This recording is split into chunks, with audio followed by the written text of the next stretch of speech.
Please subscribe to this channel, so that we are more enthusiastic in providing the best video for you.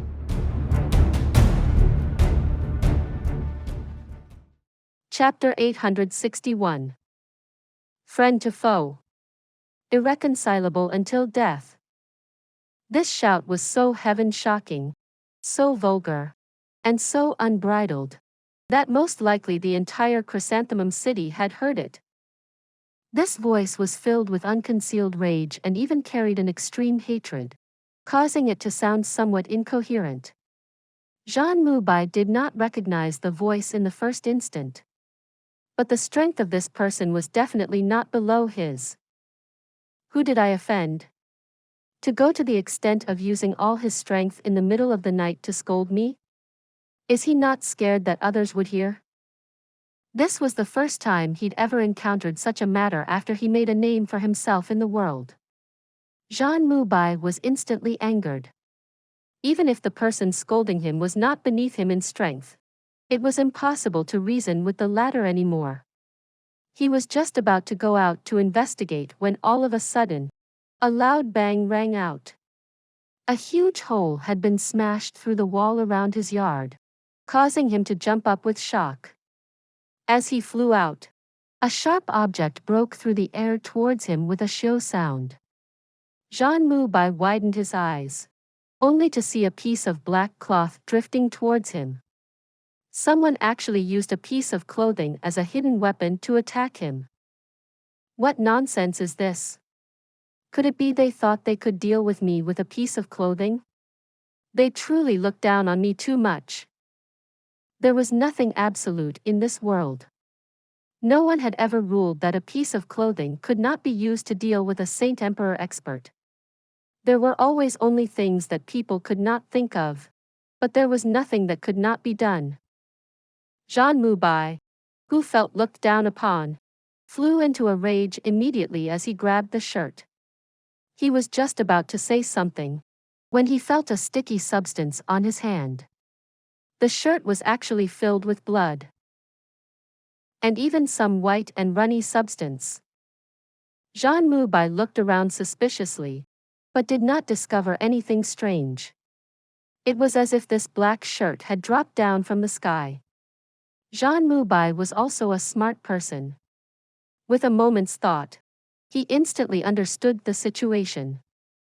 Laughing disdainfully, he thought to himself, so that person who sneak attacked me was planning to set me up. With just a piece of blood-stained shirt, he wants to frame me. Jun Moxie? What a joke. This is just looking down on me too much. Even if you want to frame me, who would dare to come for me? What a loud laugh. He scoffed. Which sneaky rat is it, to actually resort to such despicable means? How laughable. Is it really funny? Jun Moxie, could you tell this old man in detail just how laughable today's matter is? This old man is extremely interested. A strangely sullen voice rang out from the outside. Even with Jun Moxie's cultivation, he couldn't help but to shiver intensely upon hearing this voice. Chao Guofeng. Although this person's tone was odd and different from his usual voice, Jun Moxie was able to instantly tell that it was Chao Guofeng.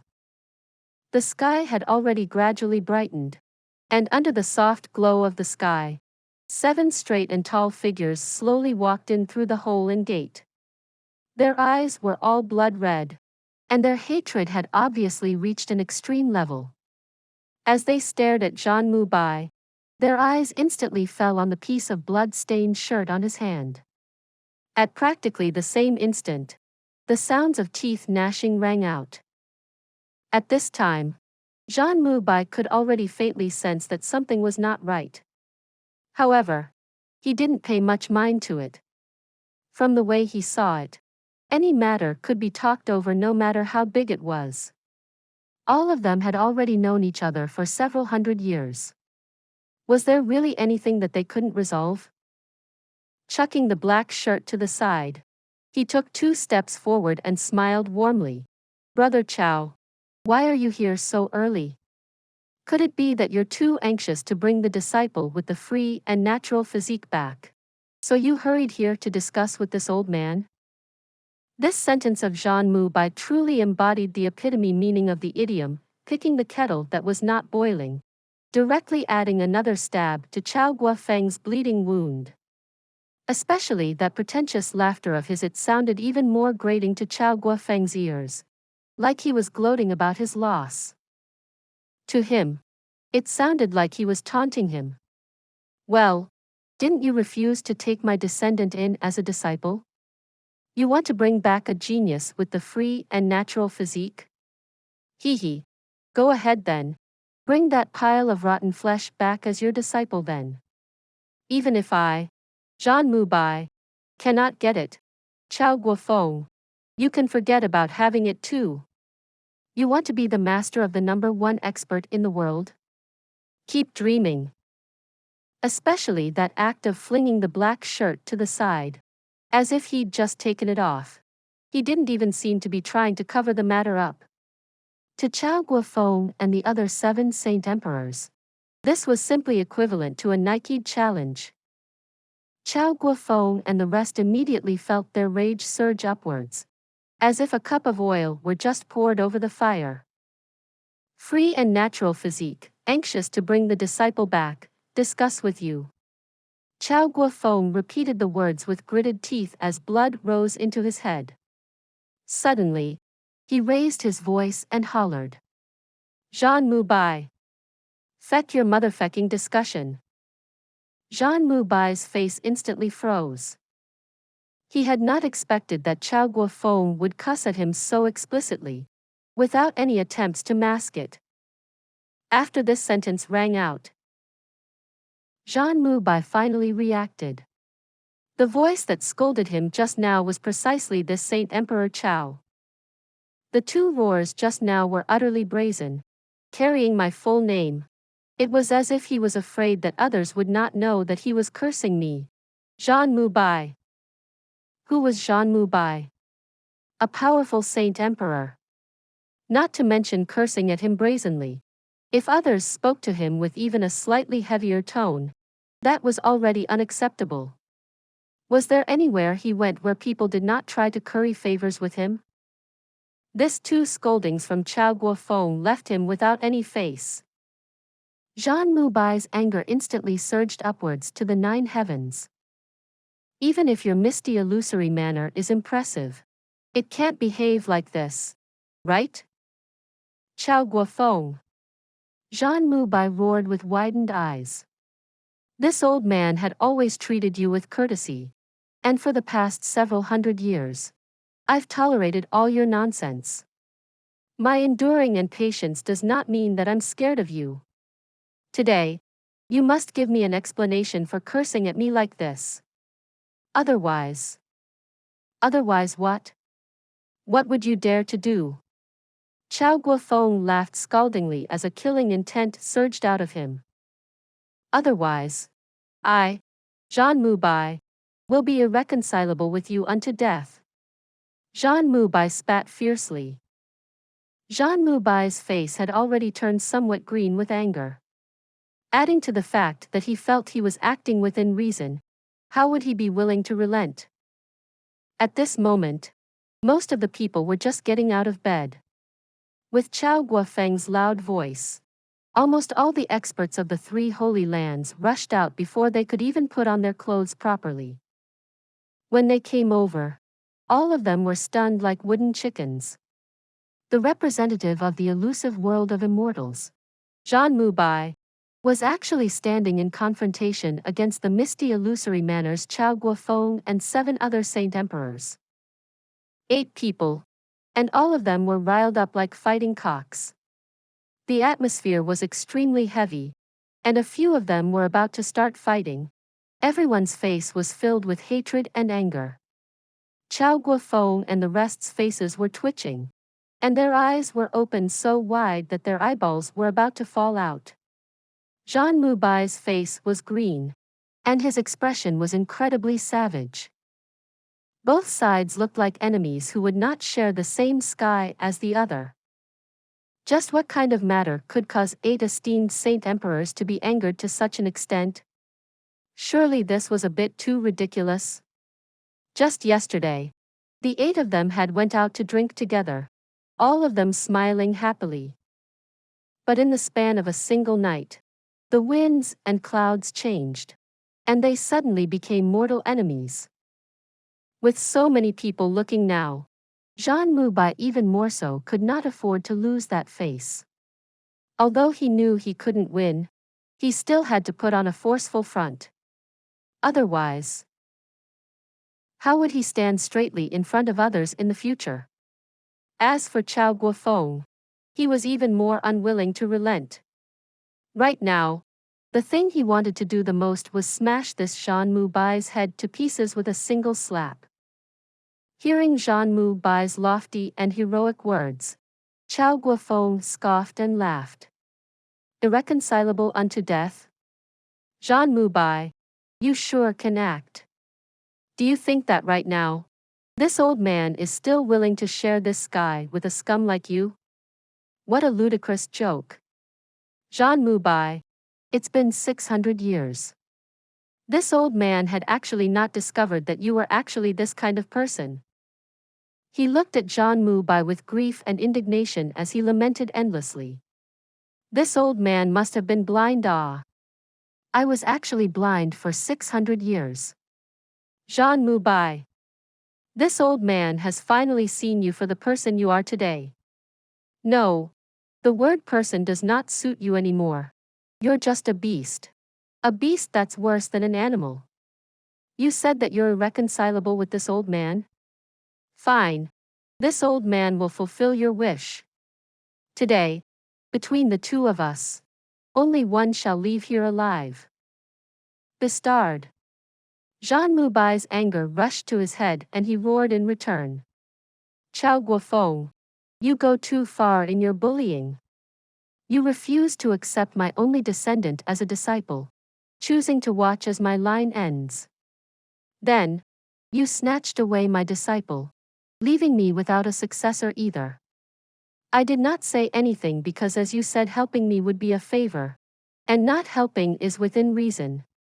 This old man will simply treat it as having wasted 600 years of friendship with you. But now, you actually turn around to curse me. When the words left your mouth, everything came my fault. Chao Guofeng, why don't you go and join the theater?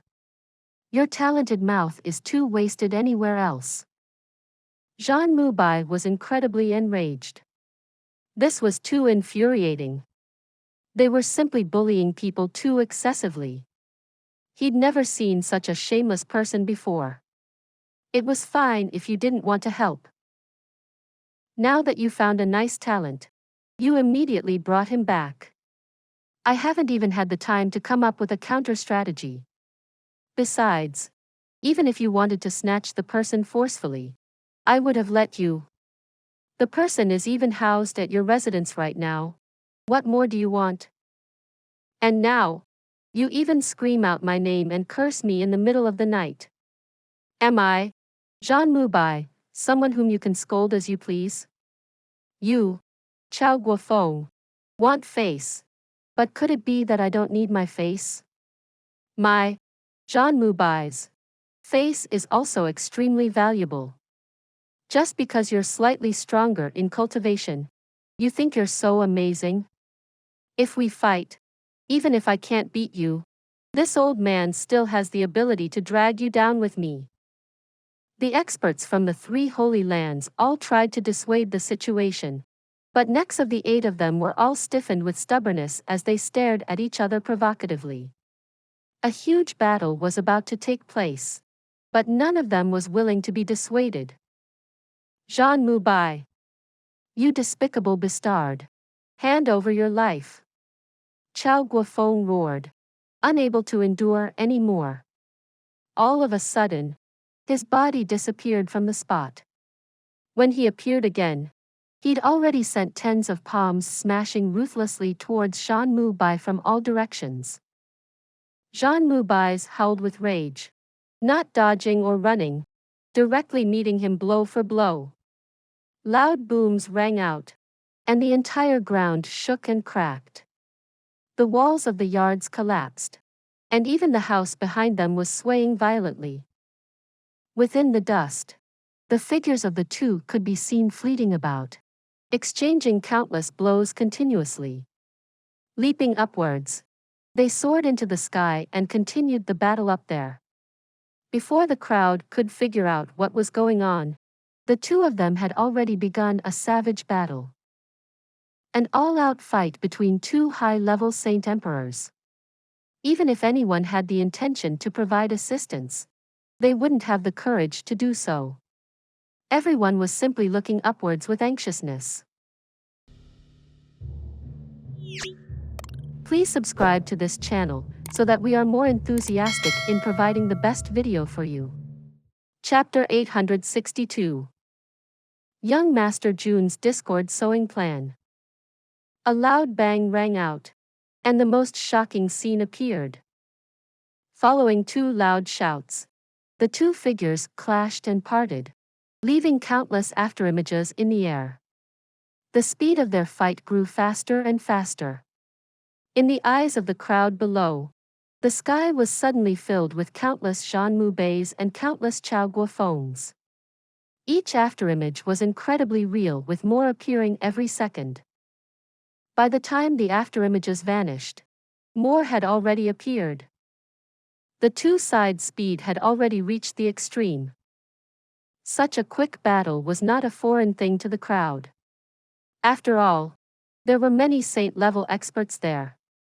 Although their abilities were not equal to Zhanmu Bai and Chaogua Feng, they were still existences within the same realm.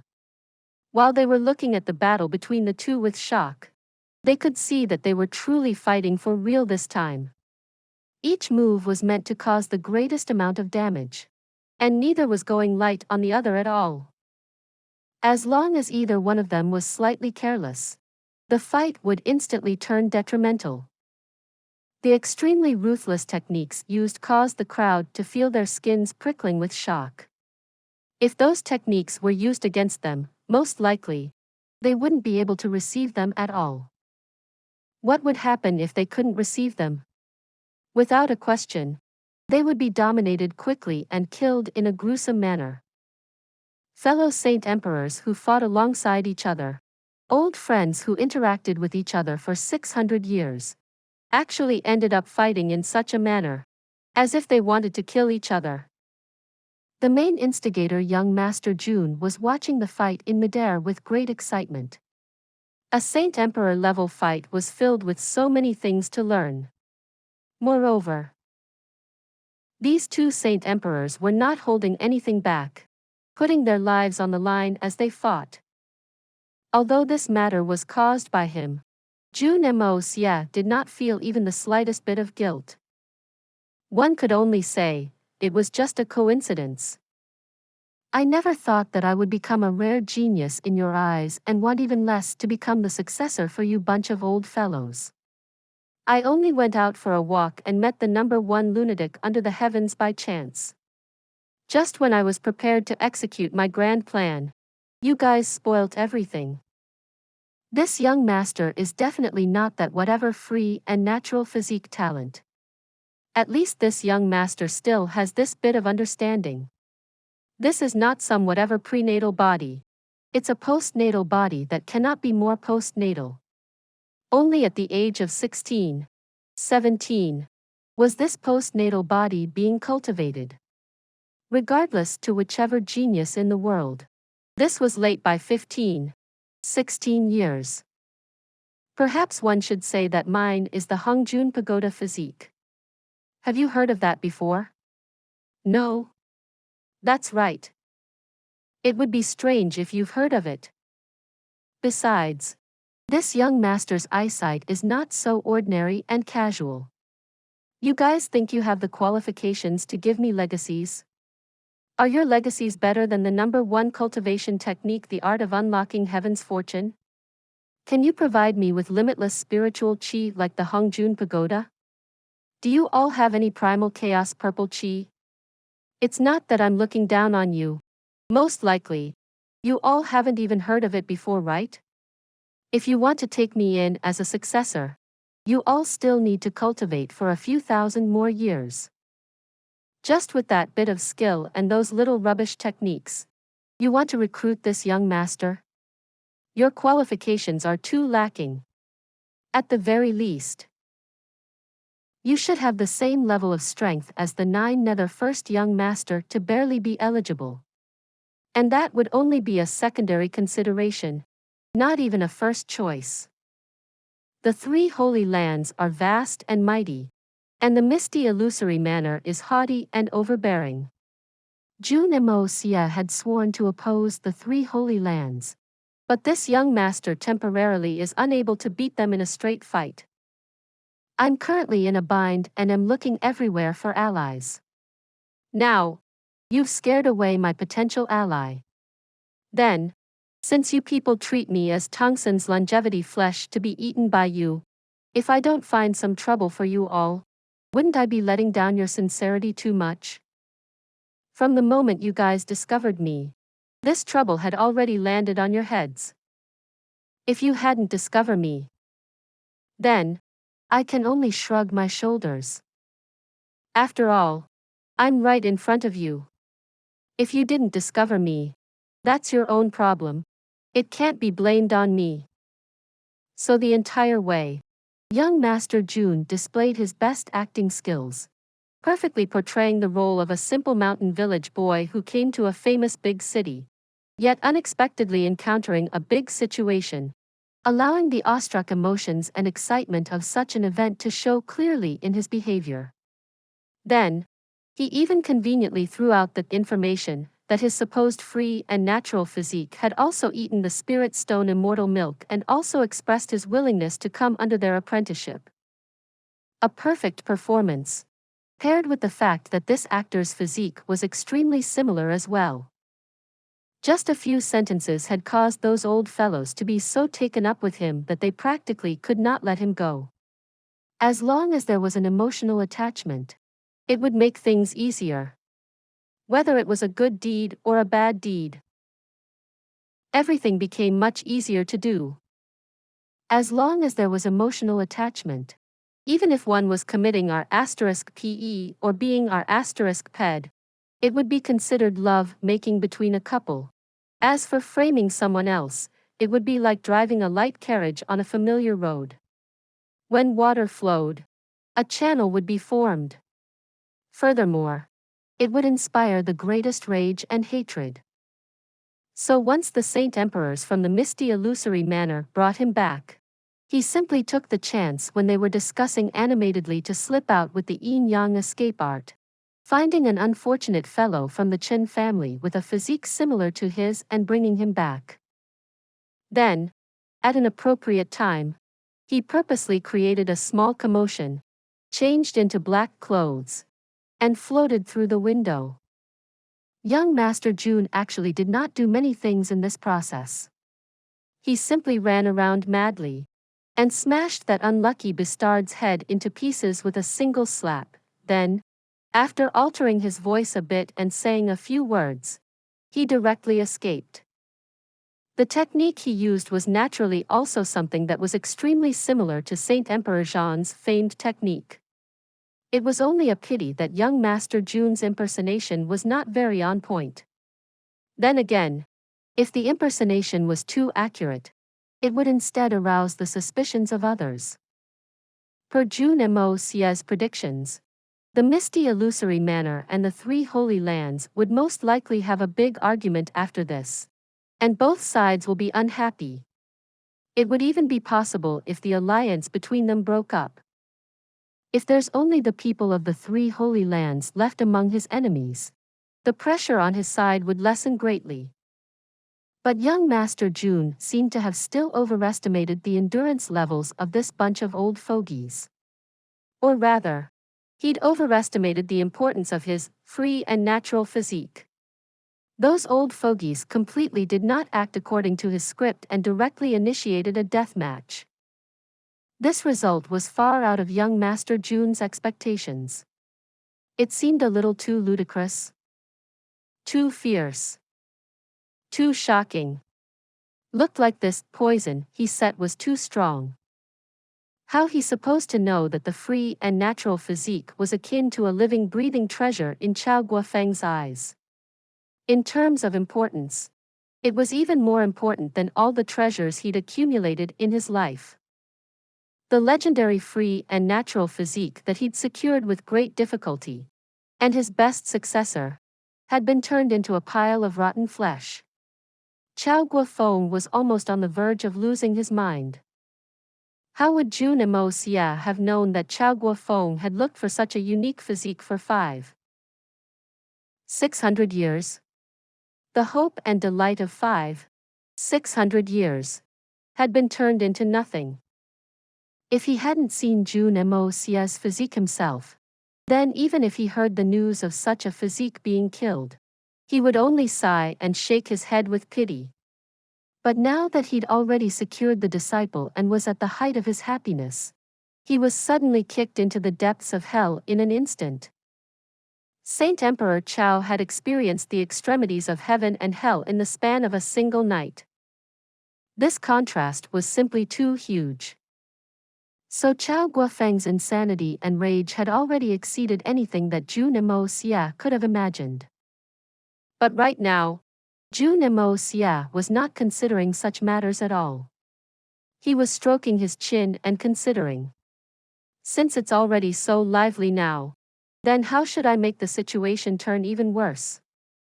If all these 100-something people could all perish together now, what a wonderful matter that will be. At this time, the battle between the two Saint Emperors had already reached a feverish pitch. Both Saint Emperors already took out their weapons, and they were truly aiming to cut their enemies down. Two sharp swords whizzed through the air like lively dragons, and the two's figures filled the entire sky, as sword rays flashed like lightning. On the ground, the sixth Saint Emperor, who knew the situation well, and a large group of completely clueless people watched with trepidation and cold sweat pouring down their brows. Saint Emperors were indeed Saint Emperors. Just this offensive strength was truly overpowered. Fortunately, the two persons' realms were closer to each other, and it was not to a point where death or life could be determined in just a few strokes. So they could still control their strengths, and their energies did not flow out much. Otherwise, this beautiful Chen family manor would have already turned into a pile of rubble long ago. The Saint Emperor who came with the illusory blood sea this time, Lord Hai Wuya, walked over, dressed in a set of purple robes. Scowling dangerously, he looked at the 6 Saint Emperors and asked, "Everyone, what's going on? Why are the two of them fighting all of a sudden? Weren't they just discussing the matter of the free and natural physique disciple? Look at the two of them. How will they discuss now?" Misty illusory manner Saint Emperor Bai Chi Feng snorted and replied expressionlessly, "Lord Hai has needlessly worried. The matter about the disciple no longer needs any discussion." "Oh, Brother Bai, what's happened here? Please enlighten this old man." Hai Wuya raised his head and looked at the battle with furrowed brows as he asked, "What else is there to say about it? That Zhan Mu Bai is despicable to the extreme. Brother Hai, your 3 holy lands truly has a galaxy of talents. Right now, it's just that old Chao made the move first. If he didn't, this old man would have attacked personally. Looking at a piece of trash like that dirties this old man's eyes. A person of his caliber is actually a pillar of the 3 holy lands. Looks like the elusive world of immortals is truly declining." Bai Chi Feng flung his sleeves with a belly full of rage as well, turning his head around, not willing to say any more. This disciple was also 1/7 his, but just like that, he'd been killed. Please subscribe to this channel, so that we are more enthusiastic in providing the best video for you. Chapter 863. Mess of Confusion. This matter also involves Brother Bai as well. Brother Bai. You should say it clearly. In what way was Jun Bai despicable and shameless? Another person in hemp clothes and high crown walked over. This was the Supreme Golden City's Saint Emperor. He Ji Qiu. Bai Chi Feng snorted angrily and gritted his teeth hatefully. I'm sure you all should also know about the matter with the youth with the free and natural physique that we found. Right? The two of them nodded together. Bai Chi Feng continued. The seven of us already agreed to accept the kid as a joint disciple and bring him back to the misty illusory manor to groom. Who would have thought that, just an hour ago, Jun Bai sneaked in like a common rogue, masked and dressed in black, wanting to snatch our disciple away. But when he was discovered by us, seeing that he couldn't escape our pursuit, he actually slapped the kid to death ruthlessly without a single bit of hesitation. This kind of behavior is downright despicable and shameless. Even if old Chow was willing to let him off, the six of us wouldn't. How could he even bear to do that? That kid is a rare seedling that had a guaranteed bright future. The free and natural physique Feck. Bai Chi Feng gritted his teeth with anger. As he spoke to hear, his facial muscles were twitching visibly. His eyes blazed with rage and in the end, he directly cursed aloud. What? That can't be. Hai Wuya and He Ji Qiu gasped aloud and looked at each other with disbelief. If this was true, the matter was extremely serious. Who didn't know that Chao Guofeng had been searching for a successor to groom for decades? To actually kill the disciple whom he valued so much with a single slap, moreover. This disciple was a talent with the free and natural physique. This Jun Bai was truly gutsy. If it were the two of them, they would never dare to do such a thing. This was a deathly grudge.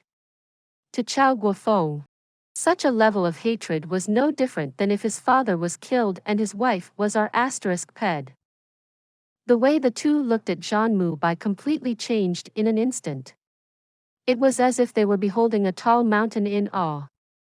To be able to do such dumb stuff. Jun Bai was practically even crazier than the 9 Nether 14th young master. We pursued that fecker all the way to here. And look, there's the black shirt right there. When we arrived, Jun Bai was just taking it off. All of us saw it with our own eyes. Can it be fake? Bai Chi Feng's voice turned colder and colder. Besides, is there even a need for us to plot and frame a saint emperor from your 3 holy lands? This, could it be real? Old Jean really did something so crazy? The 2 saint emperors were completely speechless. Even in their wildest dreams, no one would be able to imagine that Jun Bai would do something like that. Believe it if you will. This one is not in a mood to play with you all. Bai Chi Feng rolled his eyes, nearly blowing his top. Although the other side was 2 saint emperors, Bai Chi Feng was not afraid of them at all. Since they'd already fallen out, what difference was there in fighting 2 more saint emperors? In any case, the anger in his chest still had no place to vent. Those words were said without any bit of courtesy at all. But to Hai Wuya and He Ji Qiu, it actually added credibility to his words. Chao Guofeng was steady and scheming, and Bai Chi Feng was as sharp as a sword. The 2 of them together were the golden duo of the misty illusory manor. And the 2 of them were the least likely people to intentionally provoke a discord between the misty illusory manor and the 3 holy lands. Even if there was a 1 in a million possibility, the person initiating the fight would have been Bai Chi Feng. But the one who initiated the fight was actually the normally steady, calm, and unflustered Chao Guofeng. On top of that, Chao Guofeng and Jun Bai had several hundred years of friendship. If it wasn't that something really happened that caused this third-level Saint Emperor to completely lose his mind. This normally composed and far-sighted old man would never act so rashly. Could it be that Jun Moxie really did such a dumb thing? But, regardless of the circumstances, they couldn't possibly just sit back and watch Jun Moxie get slaughtered by the people from the misty illusory manor. The two exchanged a glance and quickly arrived at a decision. Raising their voices, they shouted, "Stop fighting! We have some words to say." Before their words could finish, a loud bang rang out, and a figure shot down from the sky, slamming uncontrollably like a ragged dog into the side of the wall, continuously smashing through and tumbling for a long time before finally coming to a stop. A person crawled up from the ground, his face gray with dust, and his hair disheveled. Roaring with rage, he jumped out with a so sound. This person apart from Jun Moxie, who else could it be?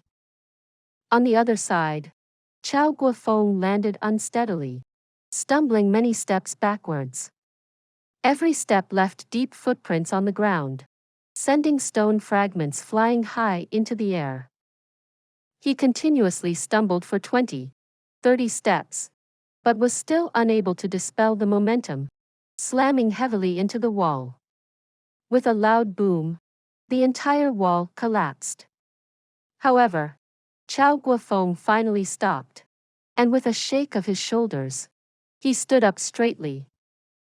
With his white beard flowing magnificently, his eyes were practically blazing like fire. With a loud shout, he once again charged towards Jun Moxie, wanting to continue the fight. Which person's eyes weren't wide open at this point? Through this exchange of blows, Jun Moxie had been smashed down from the sky in an extremely wretched manner, to the point where he couldn't even stand properly, and blood was flowing from his mouth. As for Chao Guofeng, he'd only been forced a few steps and ended up with a slightly reddened face. It was obvious that Jun Moxie had taken a huge loss. If things continued like this, he might really lose his life to Chao Guofeng. "Stop!" He Zhiqiu and He Zhiqiu hurriedly rushed over, blocking Chao Guofeng's path. "Brother Chao, wait a moment. Please listen to us for a moment." Chao Guofeng saw them coming to stop him, but not Jun Moxie, and he instantly grew enraged. "The three of you wish to join hands against me? Hee. Even if the three of you come together, this Chao has nothing to fear. Today, it's either you die or I perish." "Brother Chao, you misunderstand," Hai Wuya said with a bitter smile. From the looks of it, Chao Guofeng was truly enraged. To actually pick a fight with all of them indiscriminately. Chao Guofeng hadn't even had enough time to reply when loud popping sounds rang out. Looking over, they only saw Bai Chi Feng already pouncing on Jun Moxie. One was already a spent force and injured, while the other was fresh and raring to go. Even without these factors, the both of them were second-level Saint Emperors, similar in strength. Who was in the advantage was already a clear result. Jun Moxie practically did not have the time to counter at all before he received a few fierce punches on his face. "Bai Chi Feng, even you want to go against me? Your misty illusory manner is actually so shameless and unbridled." At this moment, Jun Moxie was already angered to an extreme level. "Dear heavens, ah! Great earth, ah! Just who have I offended? Who the feck have I offended? Feck. Even if you want to bully a person, there must be a reasonable explanation, right? All of you are Saint Emperor experts, ah! If all of you behave in such an unreasonable manner and just beat people up without any explanation, who can endure it? What the hell is going on? You guys even skipped the step of maligning me and directly attacked. Is there still any reason in this world? Brother Bai, stop. Please stop. Have mercy. Hai Wuya hurriedly cried out. He could only use his voice and did not dare to stop him by force.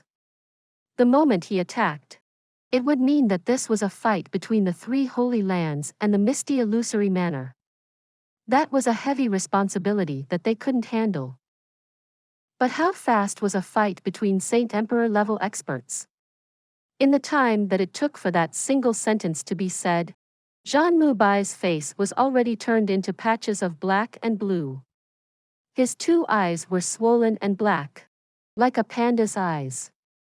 Blood stained the corners of his mouth, and his expression was incredibly wretched to the extreme. After a long battle, although he looked to be in a disadvantage, and his appearance was rather unsightly, but his face wasn't really damaged. His image was still intact. But in the span of such a short time, Debauchee Feng had beaten him into such a horrible state.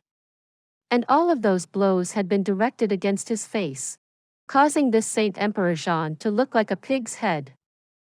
By the time Hai Wuya flew over and pulled Debauchee Feng away, Jun Moxie was already in a dazed state after receiving tens of blows to his head. All the experts of the three holy lands had ugly looks on their faces. This was surely a bit too much. Everyone is a famed expert of the world. Is there a need to be so ruthless? Even if you killed him, you shouldn't hit his face. The last leader of the three holy lands, He Ji Qiu, noticed that the other five experts of the misty illusory manor were actually still displaying clear killing intent in their eyes. It was obvious to see that they simply had not had the chance to attack just now, and Debauchee Feng was a little faster than them. If they had the chance, the five of them would not necessarily refrain from attacking themselves. He Ji Qiu took a deep breath secretly with shock. Just what kind of trouble had Jun Moxie stirred up to actually cause 7 Saint Emperors to be so angry? From the looks of it, 7 of them were already prepared to join hands and tear him apart. This matter might be a misunderstanding. Everyone, please refrain from acting rashly. All of us have been old brothers for several hundred years. Is there any matter that we cannot sit down and talk over properly?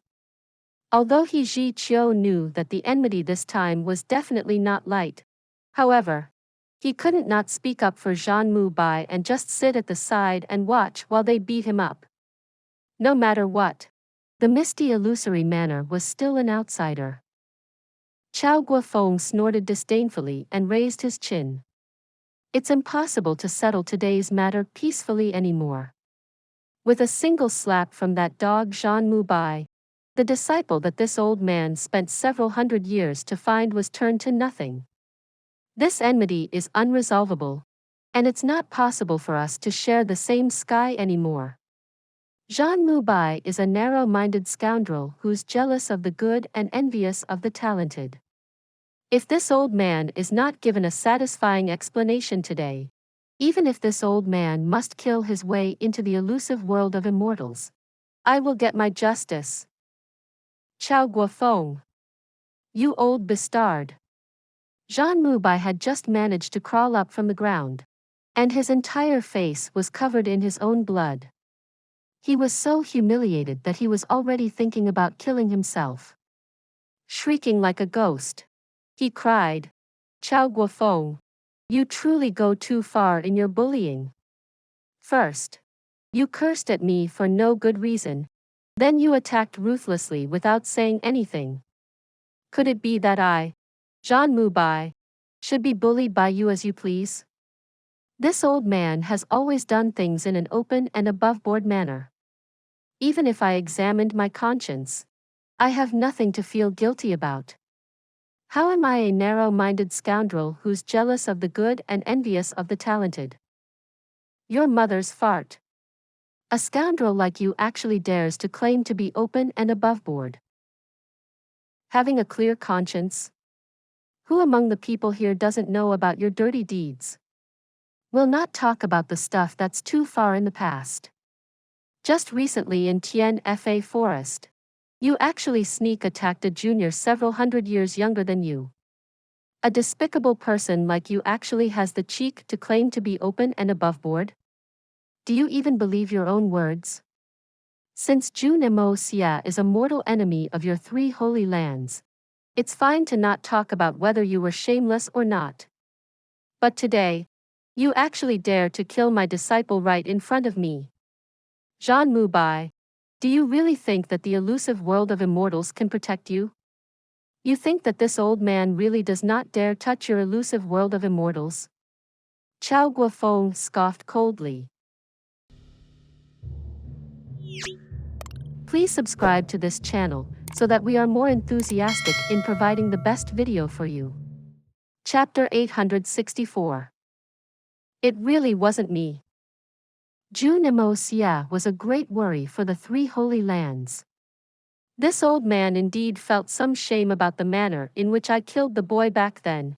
But for the three holy lands, I had ridden us of a future lethal threat. Although this old man had lost some reputation because of it, my conscience remains clear. If I had to choose again, this old man would still make the same choice. Compared to the prosperity of the three holy lands, what is the reputation of a mere old man like me worth? Well said. Even a despicable act like that can be portrayed in such a noble way in your mouth. Jun Moxie, from your words just now, anything that could threaten the existence of your three holy lands should be neutralized with any methods? No matter how despicable the method is?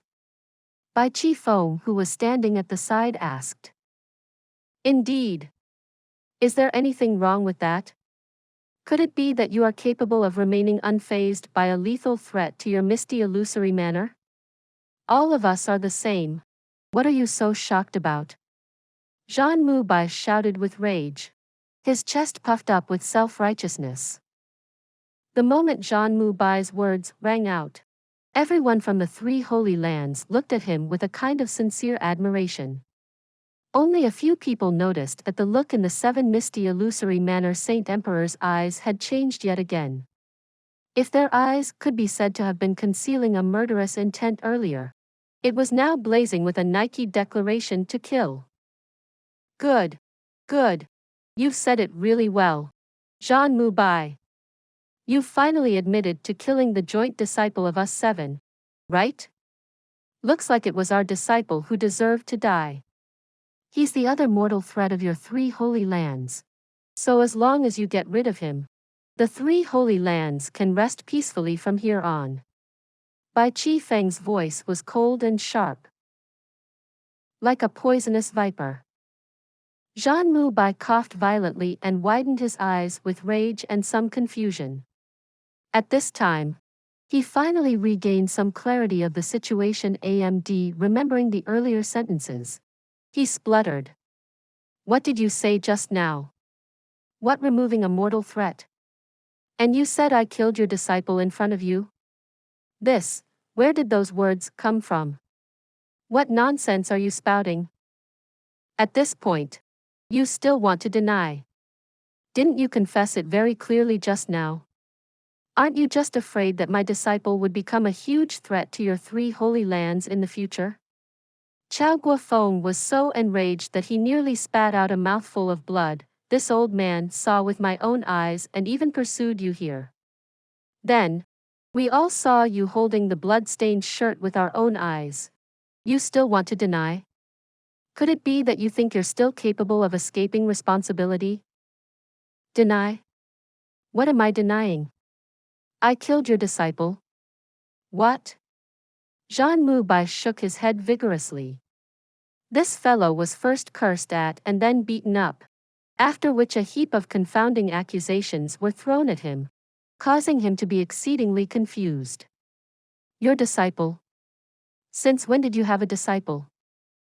You're still trying to play dumb? It's that kid with the free and natural physique. Chao Guofeng was practically jumping with fury as he hollered. From the looks of it, another fight was about to break out. When he uttered the words free and natural physique, Chao Guofeng felt as if his heart was being cut by knives. 600 years and he'd only discovered that single disciple.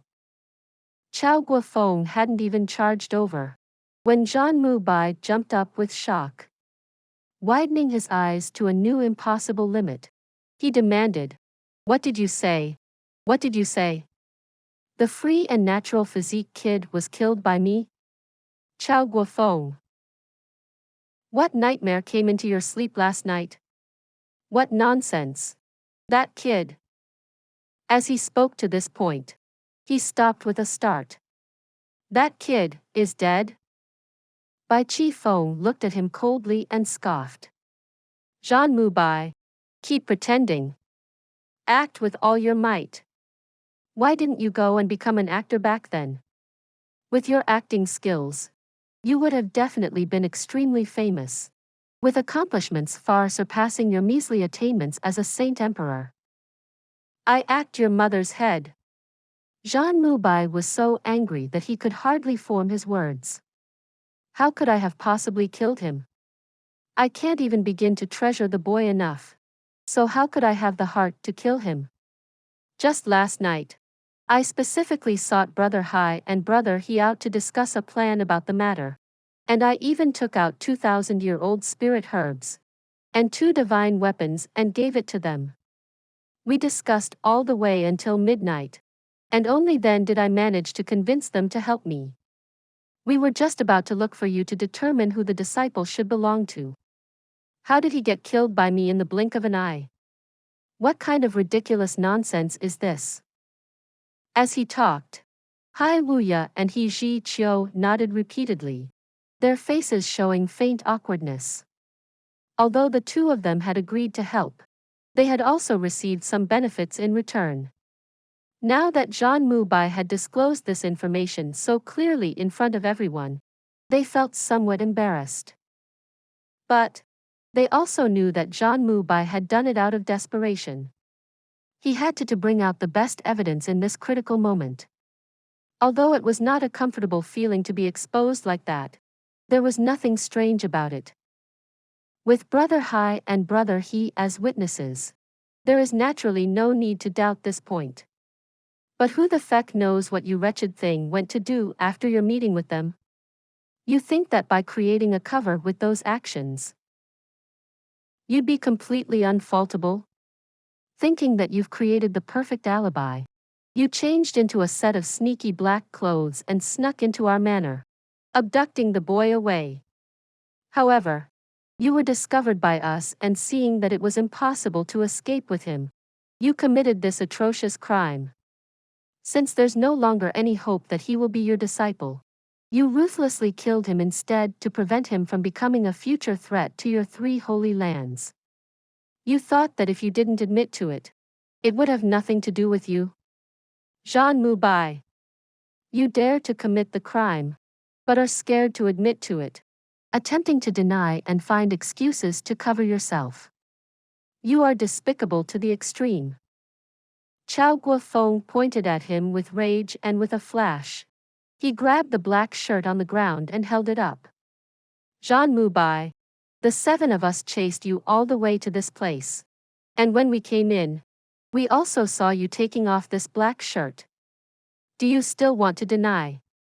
This old man is truly blind to have ever treated you as a friend. Black clothes, black clothes. Zhan Mubai's eyes grew rigid with shock. At long last, he realized that he'd been ruthlessly set up by another person this time.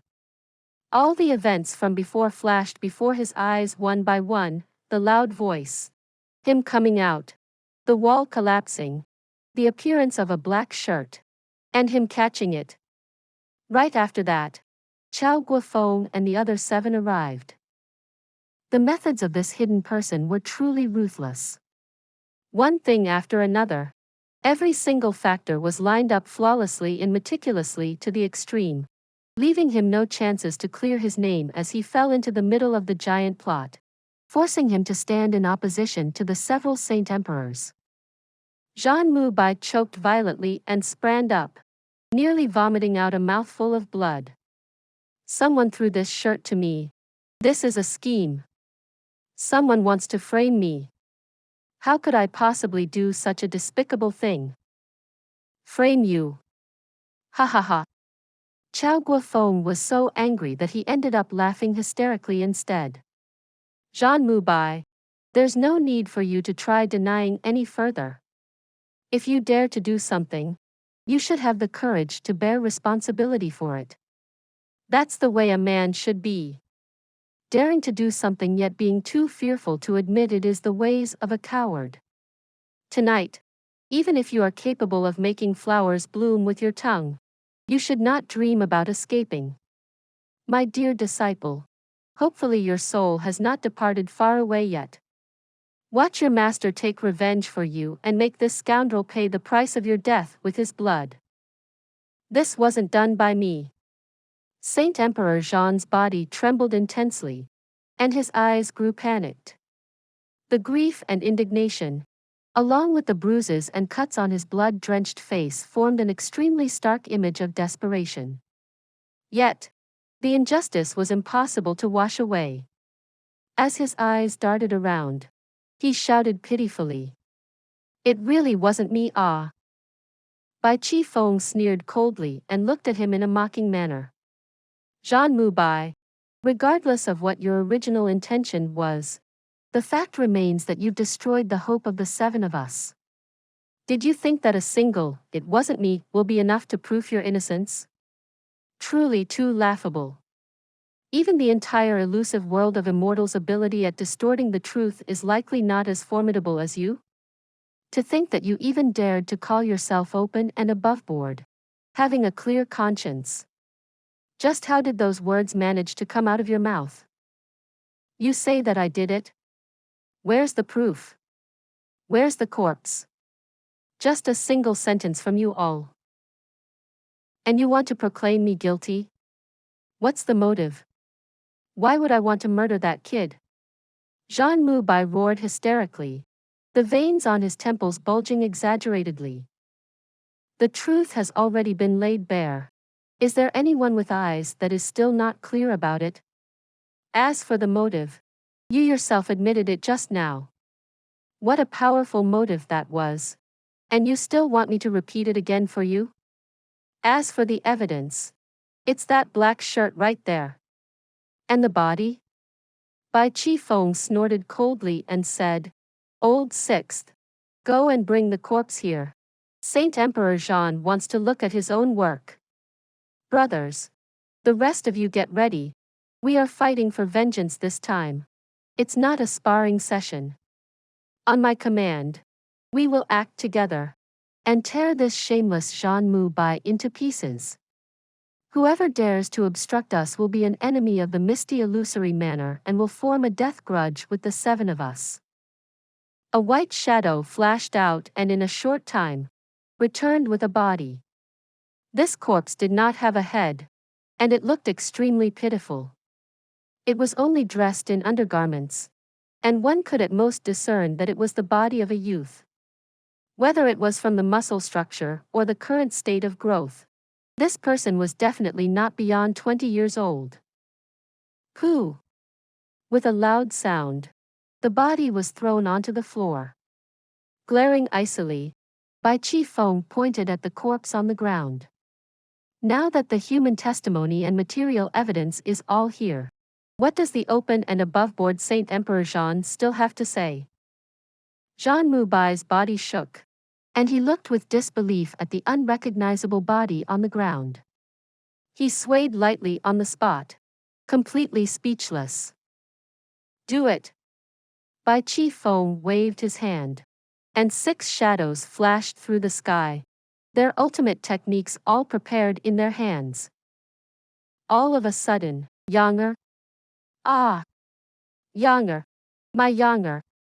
The Chen family's Chen Qingtian, who had been standing at the side and watching the show quietly, suddenly screamed aloud as he saw the corpse. Completely disregarding the numerous super experts present, he rushed out in a crazed manner. Anxiously picking up the body, he examined it carefully. Suddenly, with a whey sound, a mouthful of blood spurted out of his mouth, and he collapsed to the ground. When he picked up the body, the left knee of the youth was slightly exposed, revealing a glaring black birthmark. Earlier, only half of it was exposed when the body was lying on the ground. Now that it was picked up, the entire thing was fully revealed. This person was the Qin family's second son, Chen Yang. This sudden change in the situation caused everyone in the crowd to instantly turn silent as dumb wooden chickens. Everyone's movements stopped. Jun Moxie, who was hiding in the sky, had an ugly expression on his face. Feck. They were at the most crucial point, and this fecking corpse was suddenly recognized. So it's true that the heavens never acts in accordance to man's will. At that time, I was only focusing on selecting a youth with the correct age and figure and didn't pay attention to other things. God dang. A long time later, Chen Qingtian finally woke up, and he howled aloud with grief. After a round of examination by the Qin family, and the personal confirmation by the Qin family madam, and tens of Qin family servant girls, it was unanimously determined that this corpse did not belong to Saint Emperor Chao's free and natural physique disciple, but the Qin family's second son, Chen Yang. There were at least 60 maidservants who came forward to identify this body. From the looks of it, this Qin's second young master had enjoyed plenty of comfort in his life. Please subscribe to this channel so that we are more enthusiastic in providing the best video for you. Chapter 865. Fatal Misunderstanding. When they were identifying the body, some of these girls concealed traces of glee which they did not dare to reveal. It turned out that when Jun Moxie went out that night, he was in a hurry. How could there be a youth of similar size as him among the guards? As he roamed around, he heard the desperate cries of a young girl coming from a room. Looking over, he saw a despicable youth of similar size as him, forcing a maidservant, all the way looking at her lecherously. Jun Moxie did not have the time to find out the entire sequence of events, and he directly smacked the youth unconscious with a single slap, rescuing the girl. After that, he directly brought the unfortunate fellow back. Even Jun Moxie had not expected that he'd actually done a good deed by choosing this youth, ridding this lecherous demon from the Qin family and sending him on his way. With how the situation turned around, everyone including Chao Guofeng and Zhan Mubai were both stupefied. If this corpse belonged to the Qin family's second young master, then, where did the free and natural physique genius disappear to? Seizing the opportunity to talk, Zhan Mubai quickly recounted his entire story again, especially emphasizing on one fact. If it was really done by me, why would I be grabbing onto a black shirt without letting go? With my Zhan Mubai's ability, not to mention a single black shirt, even if it was 100 or 1,000, I would have destroyed all the evidence in an instant long ago. Apart from the Qin family, which of these saint emperors would care that the Qin family's second young master was dead? Everyone was considering a new matter right now. Where did that genius with the free and natural physique disappear to? That was the main point. If the whole thing was a plot, wouldn't this fight between Chao Guofeng and Zhan Mubai be completely pointless? Chao Guofeng's cultivation was high, and he was still largely fine. But Zhan Mubai was in a terrible state. His clothes were torn and tattered, and his face was swollen, with cuts all over his body. His face had been properly disfigured, and a patch of his beard had even been torn away. His eyes had turned into the like of a panda, and his lips were as fat as sausages. 2 of his teeth was missing, and he looked even worse than a pig's head. Not to mention, there were numerous internal injuries of varying severities in his body. Even to an ordinary person, this degree of humiliation was unbearable. let alone a saint emperor? Chao Guofeng and Bai Chi Feng looked at each other awkwardly, not knowing what to say in that instant. Who would have thought these 8 saint emperors, all peak-level experts of the world, would actually be played so ruthlessly by someone? But at the same time, they heaved a sigh of relief in their hearts. As long as that genius was still alive, everything was fine. It didn't matter who was holding him now. They would definitely find him one day. Zhan Mubai was panting raggedly, and it looked as if fire was about to spew out of his eyes as he looked at Chao Guofeng and the rest. Growling hatefully, he exclaimed, "Chao Guofeng, you son of a beach. This daddy is unable to share the same sky as you." At last, his injustice was washed clean. Finally, Saint Emperor Zhan could stand up with pride. Although the words sounded strange and airy because of his missing teeth, he still managed to sound righteous and indignant. A moment ago, he felt so miserable that he even wanted to die. He was beaten up and abused like a sandbag, all in public. And those curses earlier had probably been heard by the entire Chrysanthemum City. How should one talk about this matter? Had I just been beaten up for nothing? There should at least be an explanation. Zhan Mubai suddenly started crying. Tears poured from his eyes like rain. For the very first time of his life ever since he became an adult, he cried. Only in very special circumstances would he cry. And that very special circumstance was if he felt extremely wronged and aggrieved.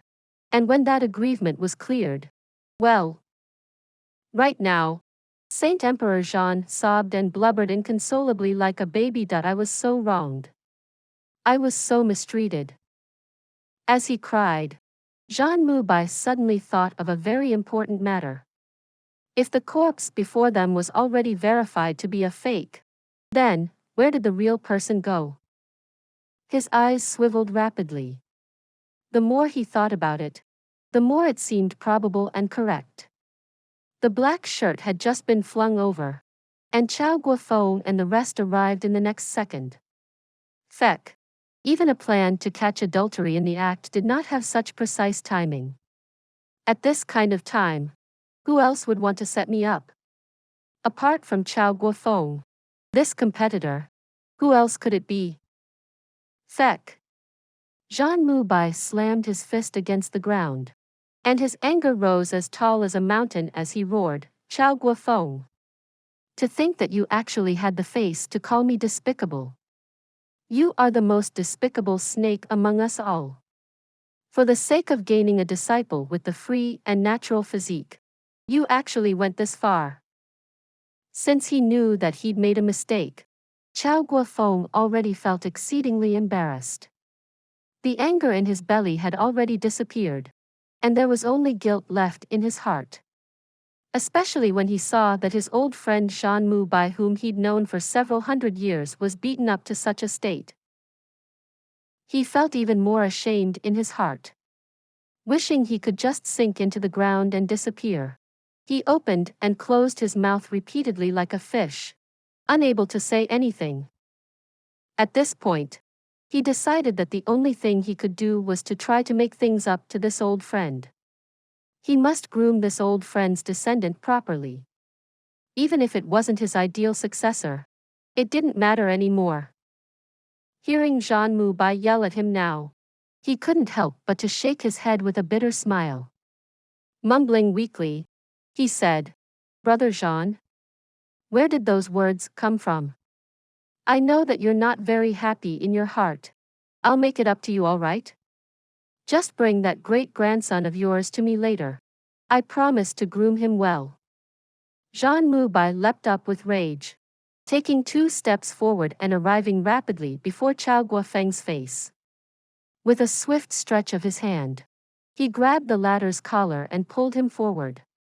"You sneaky thief!" crying, "Stop, thief! Do you dare to say that all this wasn't set up by you? Hooey! I must have been blind to have treated you as a friend for several hundred years. Now that your plot has been exposed, did you think that a simple apology and compensation was going to be enough to end the matter? You want to accept this daddy's great-grandson as a disciple? You must be dreaming. Would this daddy still dare to leave my great-grandson in your hands? And let you groom him into a shameless and despicable ruffian like you? His spittle sprayed all over Chao Guofeng's face, and the latter wiped it away with his sleeves as he lowered his tone dangerously. What nonsense are you speaking about? Take note of your decorum, an esteemed Saint Emperor, not even caring about your face. I'm sincerely trying to make things up to you. You yourself said that your great-grandson's life is in danger. But now you're saying decorum? Face? Jun Moxie coughed out a bit of blood in his rage. My decorum had already been dumped into the toilet because of you. My face had already been torn off and used as toilet paper by you, Chao Guofeng. Now that your *TTY plot was revealed, you want to bring up the matter of my great-grandson again to threaten this daddy? Let me tell you, even if this daddy is left without any descendants, even if this daddy's family line was ended, I don't need your help. Chao Guofeng. Quickly bring out my disciple, and we'll have nothing to do with each other in the future. Otherwise, only one out of the two of us will leave here alive today. Chao Guofeng blinked blankly for a moment as he stammered. What disciple? What are you talking about? Jun Moxie's eyes widened and he hollered. My free and natural physique disciple. Chao Guofeng, you're truly ruthless. You knew that I would fight with you for the disciple, so you decided to take the initiative, stealing the beams and pillars and replacing them with rotten timbers.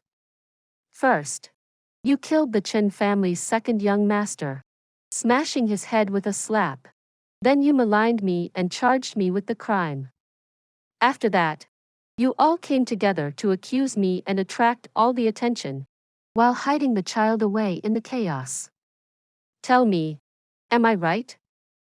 Chao Guofeng stared at him with disbelief and tied tongue.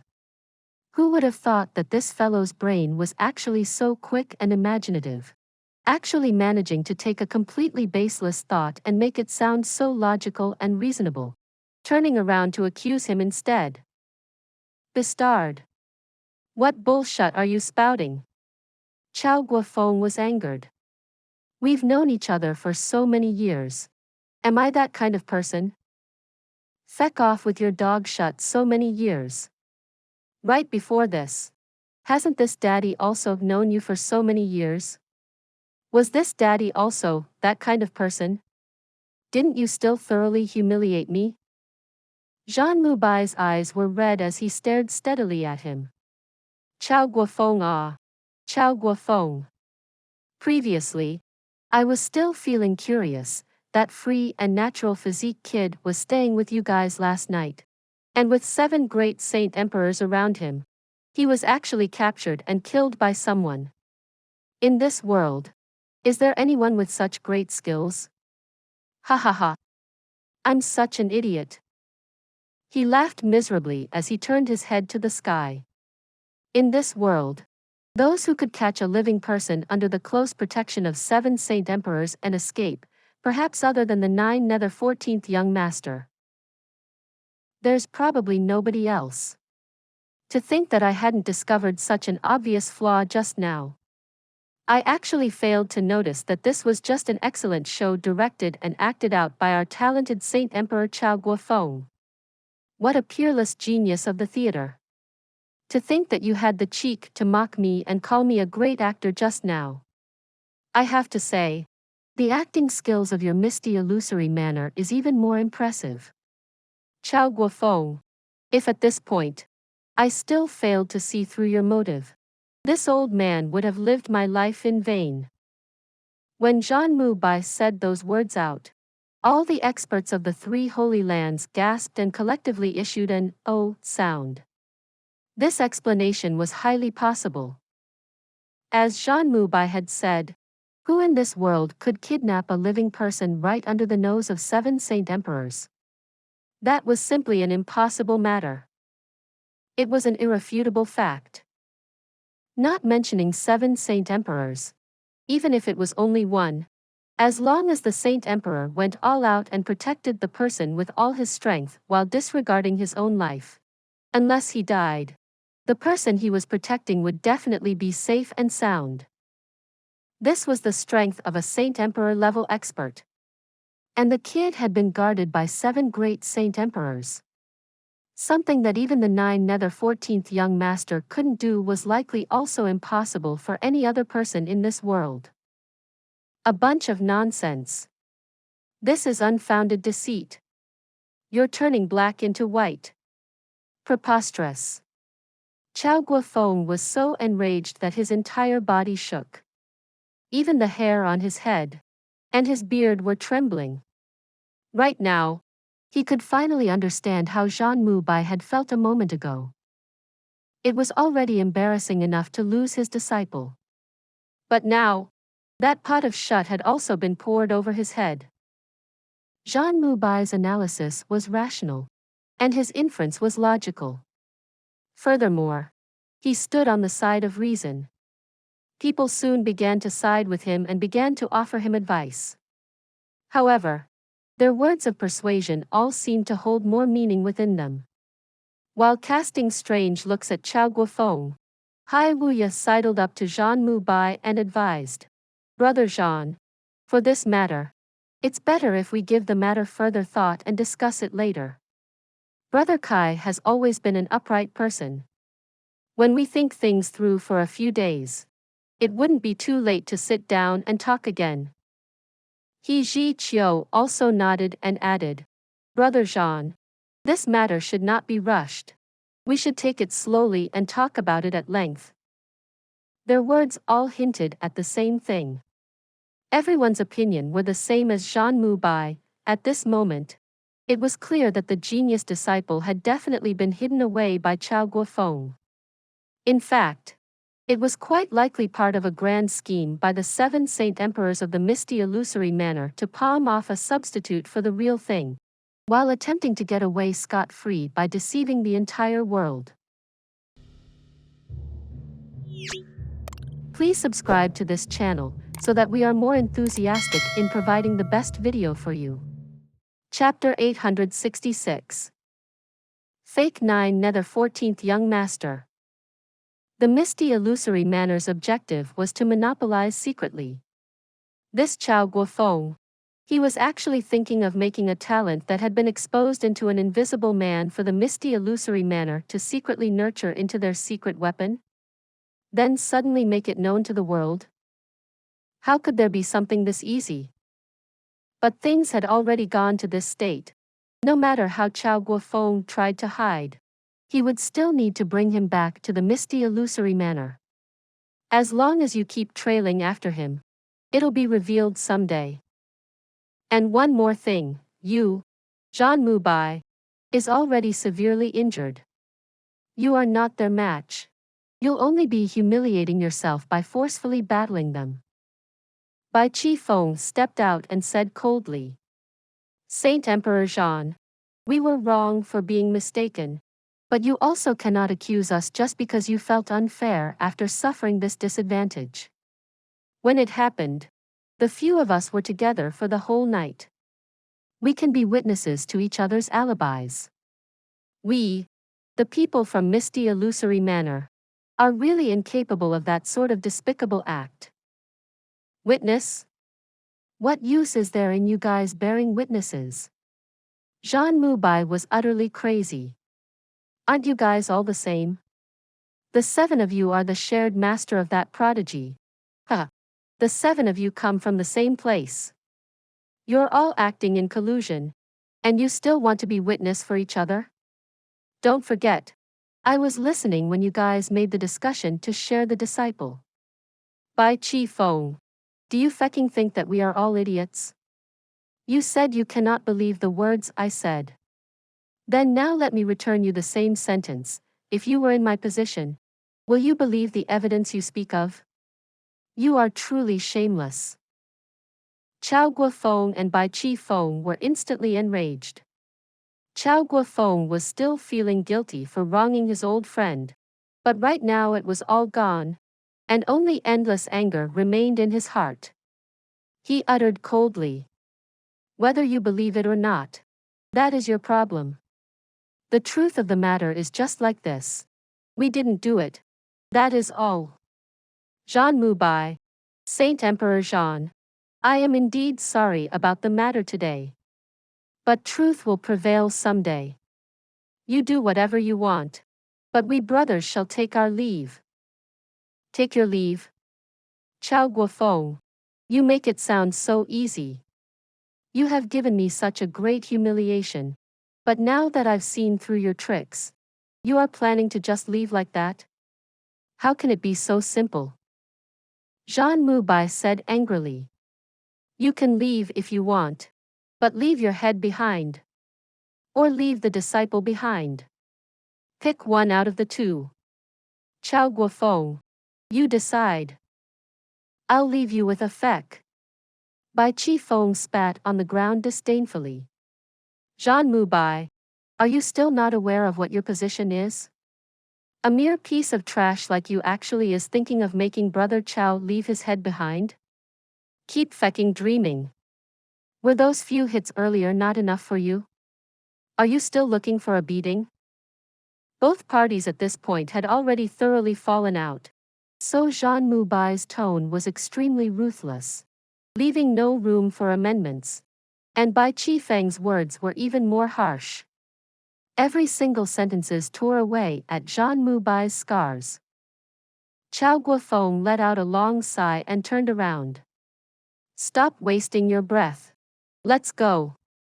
He led the way to leave. Bai Chi Feng took a few steps backwards, his eyes never leaving those of the three holy lanzas. Looking at Zhan Mubai, he laughed mockingly and wagged his finger, slowly saying, Zhan Mubai, one should always do what is within their means. Keeping us here? You are still not worthy of it. Then he turned around and followed Chao Guofeng. The remaining 5 Saint Emperors also had a disdainful look on their faces, looking at Zhan Mubai indifferently and coldly before leaving. Zhan Mubai was so angered by Bai Chi Feng's words that his eyes almost turned black, and he could barely catch his breath. Only after a while did he manage to soothe his breathing. He coughed violently before cursing loudly like he was crazy. All the female relatives of the 7 Saint Emperors from Misty Illusory Manor were instantly in bad luck. The onlookers were full of amazement, feeling as if they had seen, or rather, heard a whole new world. Everyone present had heard of people hurling abuses, and they probably had experienced the worst possible kind of it, but who would have heard a Saint Emperor hurling abuses before? It was something completely unheard of. Chen Qingtian watched the people from Misty Illusory Manor leave, fury and rage burning in his eyes. In this mind, he naturally believed Zhan Mubai's judgment. These few Saint Emperors from Misty Illusory Manor had killed his own son, using him as a substitute for the lad so as to hide the truth. But due to the overwhelming prowess of Chao Guofeng and the rest earlier, he did not dare to say anything. Seeing that they had left, he then walked forward full of anger and fell onto his knees before Zhan Mubai, his tears falling before he had even spoken. Saint Emperor Zhan, my own son who was innocent has died so tragically in the hands of the Misty Illusory Manor. You must seek justice for me. Zhan Mubai was currently feeling ashamed and resentful, furious and losing his logic. Upon hearing this, he sent Chen Qingtian flying with a kick. He shouted, "Feck off! If I seek justice for you, then who shall seek justice for me? Get lost! Don't bother me. If you dare to make any noise and piss me off, today I'll annihilate the entire Chen family." Chen Qingtian flew up in the air. He was already so feeling frustrated and full of grievances that he felt like he was about to die. You guys came here. Ate using my money. Stayed at my place. Took what is mine. Used what is mine. Entertained yourselves with mine. And ordered my entire family around like servants. Scolding us the moment something doesn't go your way. Today, my son has been killed and I'm begging you to return me a justice. But to think that you'd actually treat me like this. Does this make sense? Where is the fairness? His sight darkened. The place where he was kicked was immensely painful, as if his internal organs were about to shatter. He spat a mouthful of blood and landed, rolling for a while before turning unconscious. A small fry like him fainting was just simply a tiny matter. Even if he really died, what could possibly be done? People from the three holy lands saw that the drama was over and began to leave. Jun Moxie stormed into his room angrily, sitting cross-legged to treat his wounds. But the more he thought about it, the angrier he got.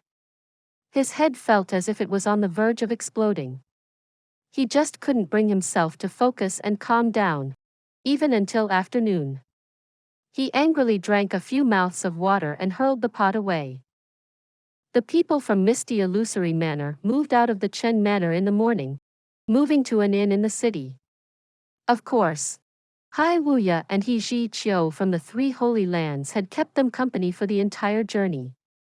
These two people had accepted Jun Moxie's bribes, so naturally they would follow and keep an eye on the Misty Illusory Manor. Chao Guofeng and the rest were so upset that they felt like killing themselves. No matter what, they were in the wrong for the matter today, but they were also embarrassed to thoroughly offend those two people further. So they could only suck it up and treat the both of them as if they were invisible. Hai Wuya and He Ji Qiu settled down into the inn together with them shamelessly. Although the three holy lands were competitive amongst themselves on the surface, but experts who are at the level of Saint Emperors were clear of the fact that the three holy lands were one family. Gaining glory together, facing destruction together. Chao Guofeng and Bai Chi Feng had insulting Jun Moxie from elusive world of immortals right in their faces. It was the same as insulting the illusory Blood Sea and Supreme Golden City. How could the two of them not be angry? Both of them had made up their minds that even if it was not for Jun Moxie, they must find that prodigal youth with the free and natural physique. And when that time came, if Chao Guofeng and the rest still refused to admit to their deed, they were willing to trouble their ancestors for the sake of snatching this talent back. This was no longer simply an issue of who the prodigy with the free and natural physique belonged to, but a matter that concerned the reputation of three holy lands. Wasn't the way the Misty Illusory Manor did things a little too arrogant? Literally toying with a Saint Emperor from the three holy lands like they were fools. Was there something so simple? Right now, all of them had firmly believed that this matter was all plotted by Chao Guofeng to monopolize that prodigy. When we find that person, let's see what you, Chao Guofeng, have to say. You can insult the three holy lands until we are unable to retort, but we can also drive you till you commit suicide. As long as the evidence is present and presented to the world, even if you are a Saint Emperor, you, Chao Guofeng, must give a reasonable compensation and answer. And when that time comes, this answer shall be your life. Nightfall came. Jun Moxie had finally calmed down, exercising his arts to treat his wounds. Although his external wounds look horrid, they were all superficial wounds. With the shocking recovery ability of saint-level experts, it could all be treated within a day. But rather, those few solid blows from Chao Guofeng had really caused internal injuries, which would require thorough treatment for a few days. In a single day, Chen family's attitude had also obviously turned indifferent. But Jun Moxie did not put it to heart. In his eyes, a small worldly family like this was really not worth a mention. If one day he was really upset, it didn't take much for him to wipe them out. It was late at night and Jun Moxie wrapped up, feeling the internal injuries in his body. He sighed hatefully again. This Chao Guofeng really didn't hold any punches. Just at this moment, the sound of wind came from outside the window, turning to an eerie and creepy atmosphere. Jun Moxie raised his brow and coldly asked, "Which expert has arrived? I invite you in to speak." With a low chuckle, a black figure entered the room with a whoosh. The doors and window remained closed, but this person had somehow managed to enter the room, calmly taking 2 steps before Jun Moxie. This person was tall and dressed in black, eerie black mist rising from his body, making him pitch black. It was as if he were a mere illusionary shadow, so surreal. Although this person was wearing black, with nothing covering his face, Jun Moxie felt like his face was blurry. He had used all his eye power to look, but he just couldn't get a clear look of his face. This person was like a malicious spirit that had entered the human world in the night. The Nether 14th young master. It's you. It was you? Jun Moxie was taken aback, a chill running down his spine. To be able to quickly recognize this seat. Good eyesight. This person's tone had an extremely cold and chilling vibe. Although he was talking, his mouth seemed to have not moved at all. He looked at Jun Moxie, his eyes turning completely white before completely black, then finally turning into the eyes of a normal person. Secretly, this Nether 14th young master was about to die from laughter. What Nether 14th young master was this? It was just young Master Jun playing the devil again. And this time, it was the beginning of the big battle between him and 3 holy lands. The most important person in this was the one he was pretending to be, the Nether 14th young master. Jun Moxie broke out in cold sweat. This lunatic. Why did he not look for anyone else, but sought me alone? Please subscribe to this channel, so that we are more enthusiastic in providing the best video for you. Chapter 867. Why is it? Although Jun Moxie was aware of the severe injuries the Nether 14 young master had sustained, and he may not really have the capabilities to actually kill him, but this person's name and reputation still caused him to feel fearful. Especially now that he had sustained internal injuries. It may not be severe, but his strength had been reduced. Saint Emperor Jun, was it? The Nether 14 young master's tone was full of disdain and arrogance, as if he were giving Jun Moxie a lot of face by speaking to him. Jun Moxie initially only had 80% confidence in acknowledging that this person was the Nether 14 young master. But the moment he had opened his mouth to speak, this 80% instantly became 100%. He was absolutely sure. Aside from that lunatic, no one else in this world would speak in this sort of tone. Especially to a Saint Emperor. Jun Moxie's emotions also instantly calmed down. Knowing that the situation was already beyond bad, Jun Moxie had calmed down instead. He slowly stood up and smiled. I was unaware that Senior would arrive. Forgive me for not receiving you properly. I just fought with someone today and sustained some injuries, so I do not look proper. I've embarrassed myself before Senior. The Nether 14 young master had made a reputation way before him, so it made perfect sense for him to address him as Senior. Furthermore, the Nether 14 youth master was not only known for his extraordinary prowess, he was even more known for his ruthlessness and lack of hesitation in killing. If he had truly came for his life, he would have already taken action without saying anything already. Since he had not struck yet, then he definitely was not here to kill me. As long as I don't intentionally provoke this fearsome person, I should be able to avoid a battle. Then, there is no need to be too anxious, putting myself down for no reason. Besides, it has been less than a month since this fellow sustained all those heavy injuries. He shouldn't have made such rapid recovery. Even if I am still not his match, there should be no problem holding him off for a while until backup arrives. With this train of thought, Jun Moxie decided. As long as my life is guaranteed, then everything is open to discussion. Jun Moxie had already made up his mind, so he instantly regained the graceful manner of Saint Emperors. At least, he was not as frightened as earlier. But anyone who was more wise would be able to see through his attempt at putting up a strong front. Yet this was actually understandable.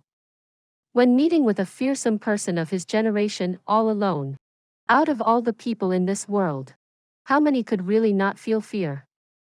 Even young Master Jun may have felt nervous back then. And, little Jean, if not because you were injured today, this young master wouldn't have come. This 9 Nether 14 young master said condescendingly. Oh. What does senior mean by this? Jun Moxie was perturbed hearing this. He didn't know whether to laugh or cry at the 9 Nether 14 young master's way of addressing him. Little Jean? This little Jean-me is already 700 years old. There were rumors in the 3 Holy Lands that this young master was the 9 Nether 14 young master's catchphrase. And this fearsome person of his generation was at least 800 years old in age, being called Little Jean by him seems appropriate. He. Jun Moxie. That day back in Tien Fa Forest, the attack from your sword pierced through my heart and lungs, almost sending this young master to eternal damnation. It was so mighty of you. The 9 Nether 14 young master cackled weirdly, his tone full of malice. This sentence was definitely incapable of being said by anyone unless they were there to experience it personally. Jun Moxie laughed indifferently and replied, Senior, what are you talking about? Let's not even talk about back then. Even right now, we are still enemies. Naturally, I must be unscrupulous. I only resent that my Xian skills were inadequate, not enough to kill you with a single sword. I am full of regret in my dreams for letting that great opportunity slip. The 9 Nether 14 young master scoffed and said, You sure are gutsy. You dare to be sarcastic in your words even when facing this young master? Are you really not afraid of death? Jun Moxie laughed loudly and replied, I believe that anyone who is human would fear death. But if Senior had really intended to kill me, be it my words of sarcasm or fear of death, could they really stop Senior from attacking? The 9 Nether 14 young master paused before cackling weirdly. The black mist surrounding him rose and swirled about. Well said. Good Jun Moxie. Just on this state of mind and poise of yours, you are still worthy of being a supreme Saint Emperor. He paused for a moment. But how do you know that I am not here to kill you? Or rather, did you really think that I am incapable of killing you? Jun Moxie jerked upon hearing this. The 9 Nether 14 young master who was just in front of him suddenly vanished, and a sharp swooshing sound came from behind him, as if a sharp blade was cutting through the air. Jun Moxie was shocked, instantly dodging it. He felt like a piece of paper, landing roughly onto the ground. But he still felt a sharp pain in his back. Clearly he was stabbed by some sort of weapon. But under his dodging with all his might, it turned out to be a superficial wound. As expected of the instincts of a Saint Emperor expert, Jun Moxie secretly praised his luck, but he did not dare to take his chances. With a powerful turn of his body, in the turn of an eye, he had already alternated 8 types of techniques, and changed his form over 10 times, trying to escape with all his might. But after that sudden attack, The 9 Nether 14 young master clearly had no intentions to continue attacking. Jun Moxie was confused. Since both parties had already begun to act, why did this fearsome person stop attacking? He finally snapped back to his senses. And looking at the lunatic before him, he suppressed that loud shout for help he had prepared. After all, the moment he called for help, it would definitely enrage this lunatic. Let's see what he wants first before making the decision. That 9 Nether 14 young master was holding an unusually narrow peculiar weapon and seemed to be scratching his left hand with it. He did not even look at Jun Moxie. 9 Nether Frost Blade. Loud laughter rang out. Without raising his head, 9 Nether 14 young master said in a seemingly delighted tone. Back then, you had a part in my severe injuries which have yet to recover even till today. I was frustrated, so I thought I'd come and get rid of you today to resolve this enmity. But I see that you are still relatively straightforward and upright in your conduct. This young master seems to be taking advantage of your injuries. Forget it. This young master always has many enemies. If I kill you like this today, you will definitely not accept it. I shall let you live for a few more days. That just now was merely to tell you that if this young master really wishes to take your life, you won't have much time left. The swirling mist surrounding the 9 Nether 14 young master thickened again, turning denser and denser, to the point the human figure was barely visible. Then with a whoosh, it completely vanished, along with the body of the 9 Nether 14 young master. All the doors and windows were still closed. There was only Jun Moxie left inside the room. Nothing inside the room had been shifted. There was not a single trace of someone else entering. From start to end, it was as if he had been dreaming. What a terrifying nightmare. Had Jun Moxie died just now, it would have been the perfect locked room murder mystery. Jun Moxie stood in a daze, still in shock. He slowly moved his body that was almost completely stiff, sitting down on the chair with great difficulty. He stared in shock for a while, before breaking out in cold sweat. That was close.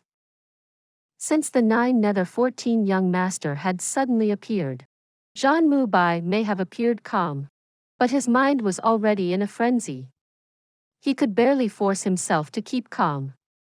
Back when him and the other 20 Saint Emperors joined forces to ambush the 9 Nether 14 young master who had just broken out of the seal and retained nearly 30% of his full strength, some of them died and the rest were injured.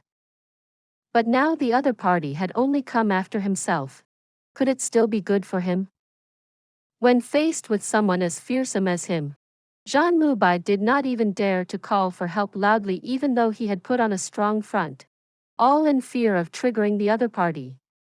Jun Moxie forced himself to look past life and death and attempted to converse calmly. But even so, when the enemy had attacked, Jun Moxie was terrified.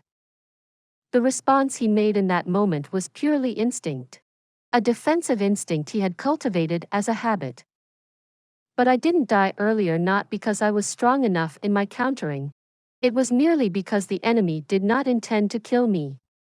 But here was the weird thing, that person only said a few sentences, stabbed me lightly, and left.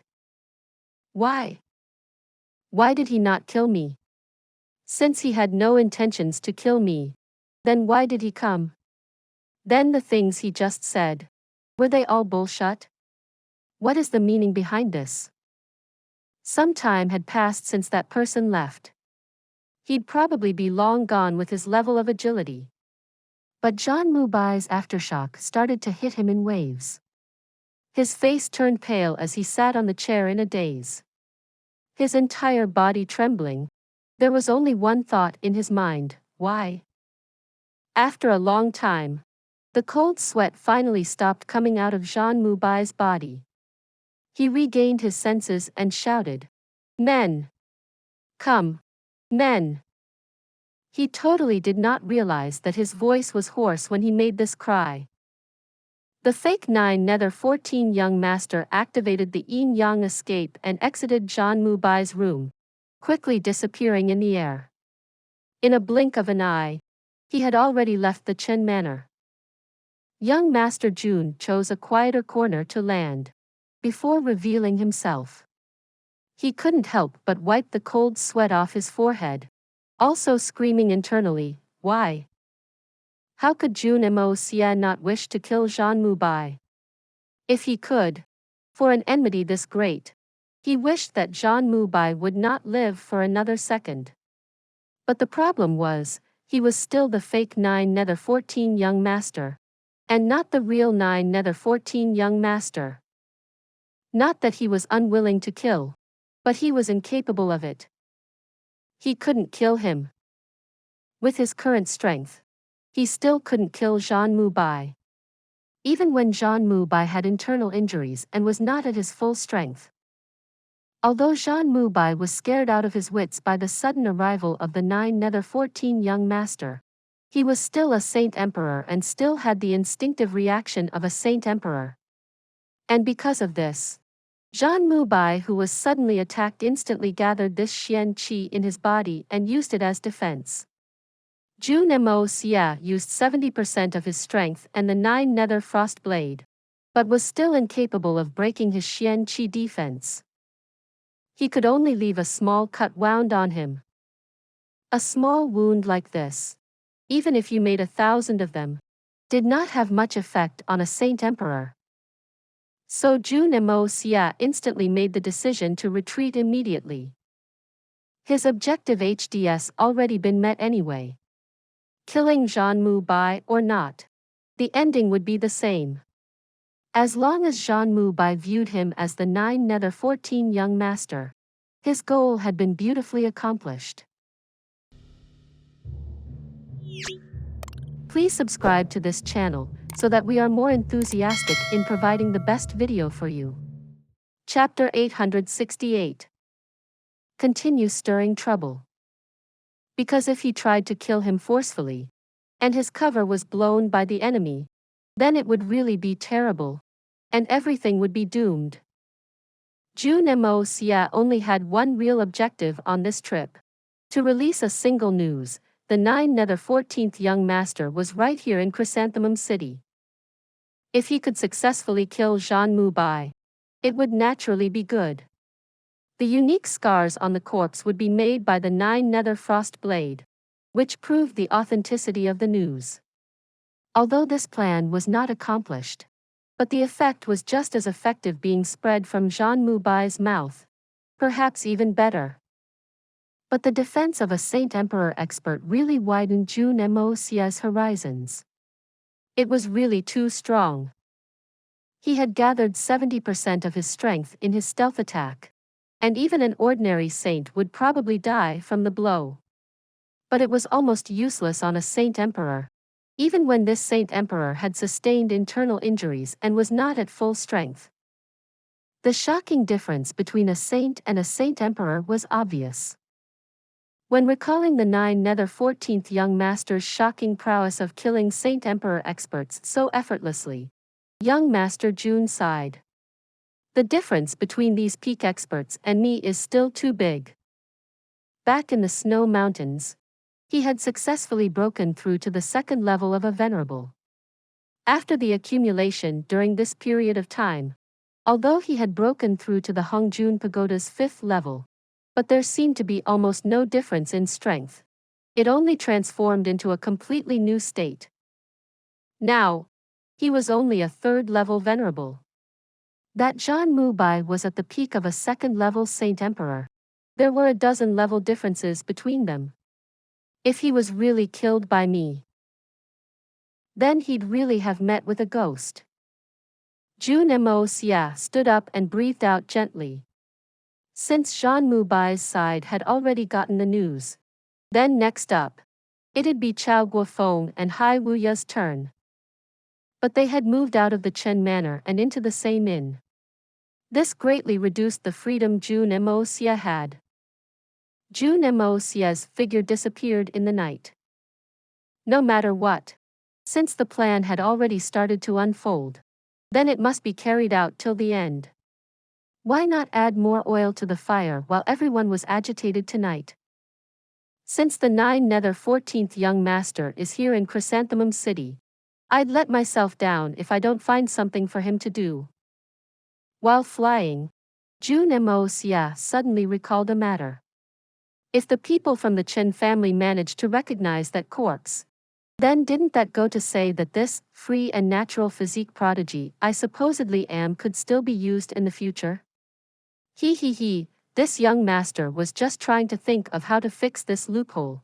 But heaven is truly on my side. Jun Moxie began to laugh licentiously as he pondered, as if he saw that 7-colored tree waving to him, and that sacred lotus pond, 9-segment exquisite lotus.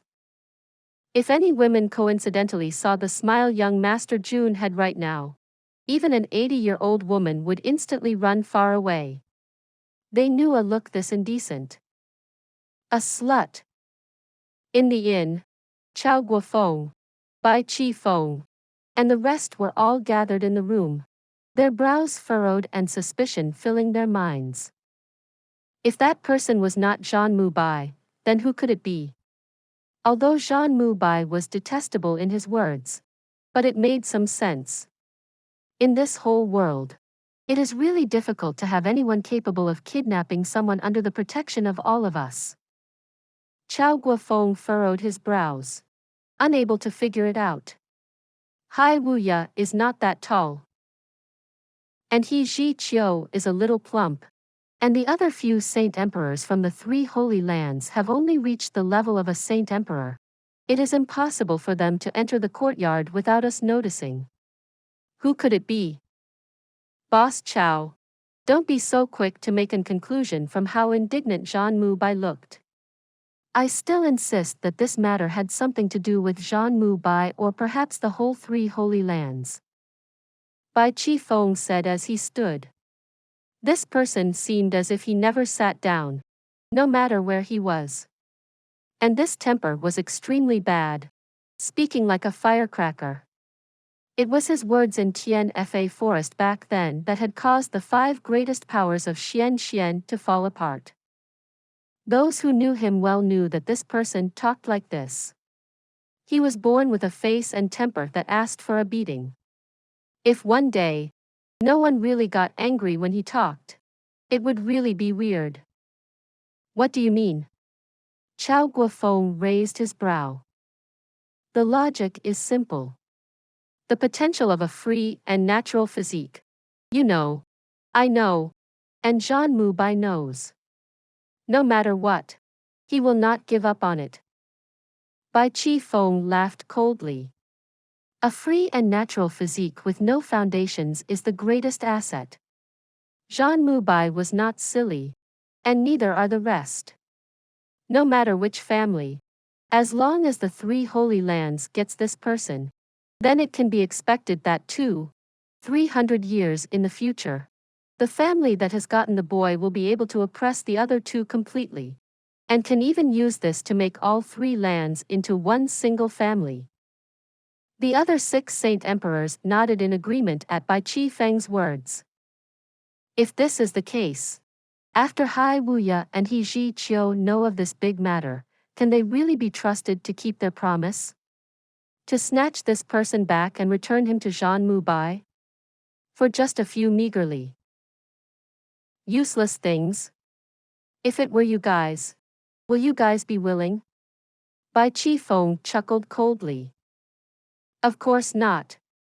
Other than Chao Guofeng, who was still considering, the other 5 shook their heads simultaneously. Since you guys wouldn't be willing, then how can we assume that Hai Wuya and He Ji Qiu will be willing? Is Zhan Mubai their father?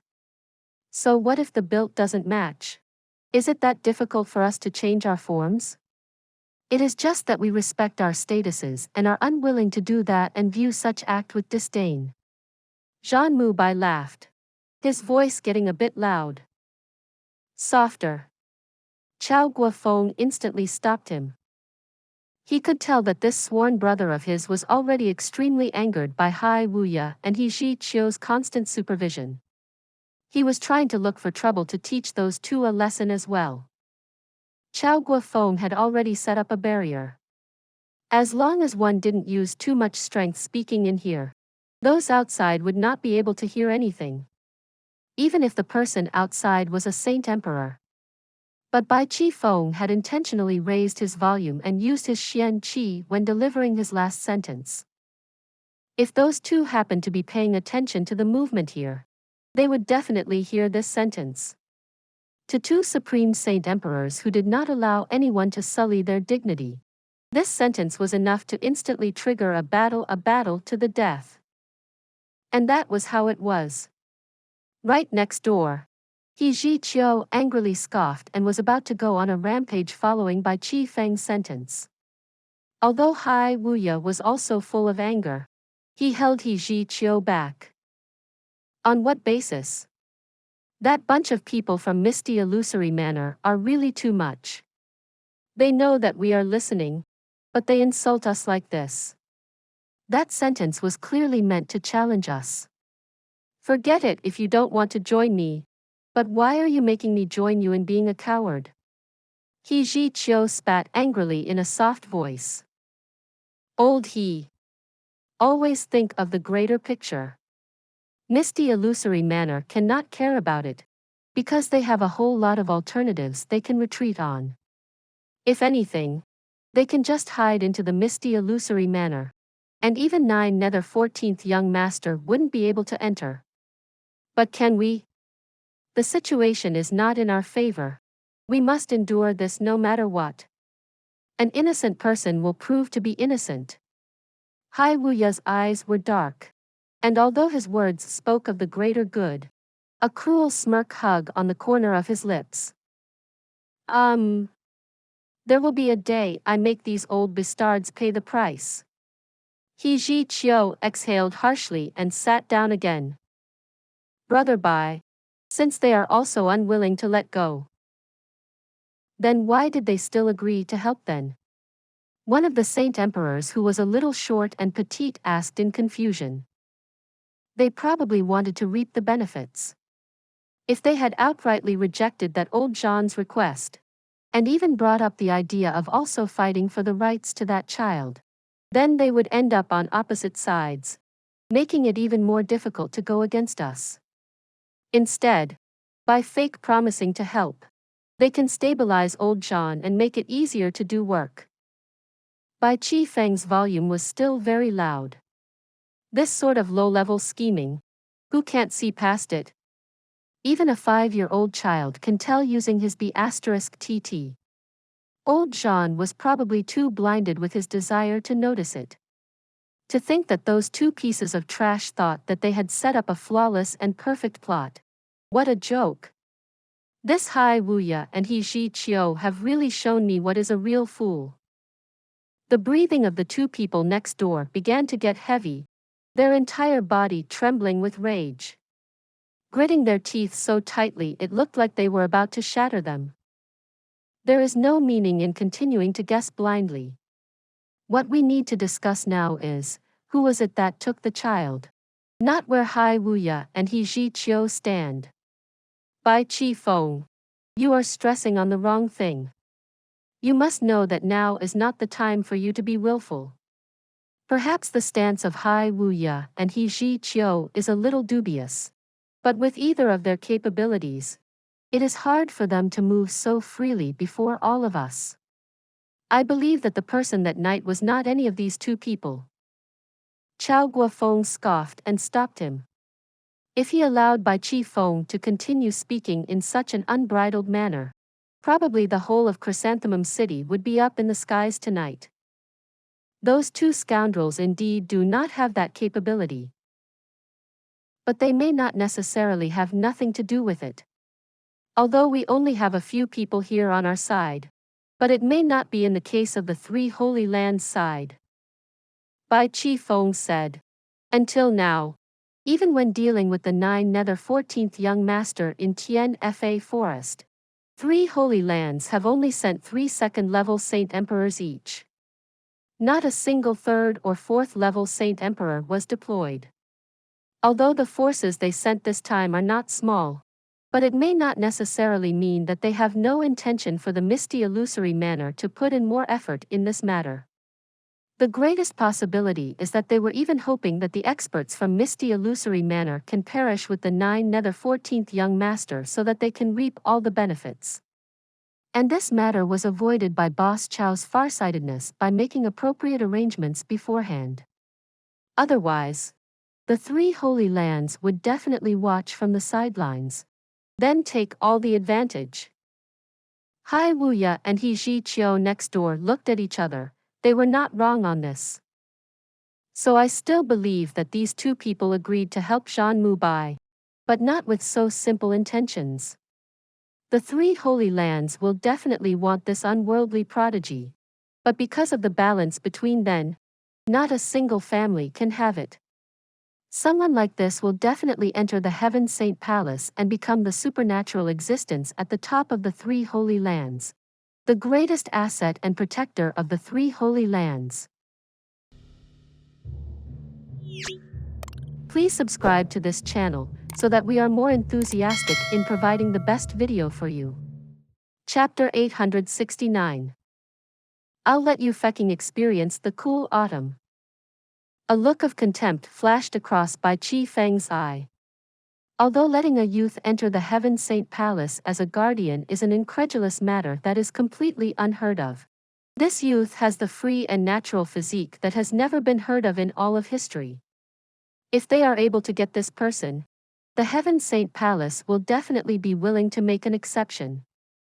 There is no doubt about this.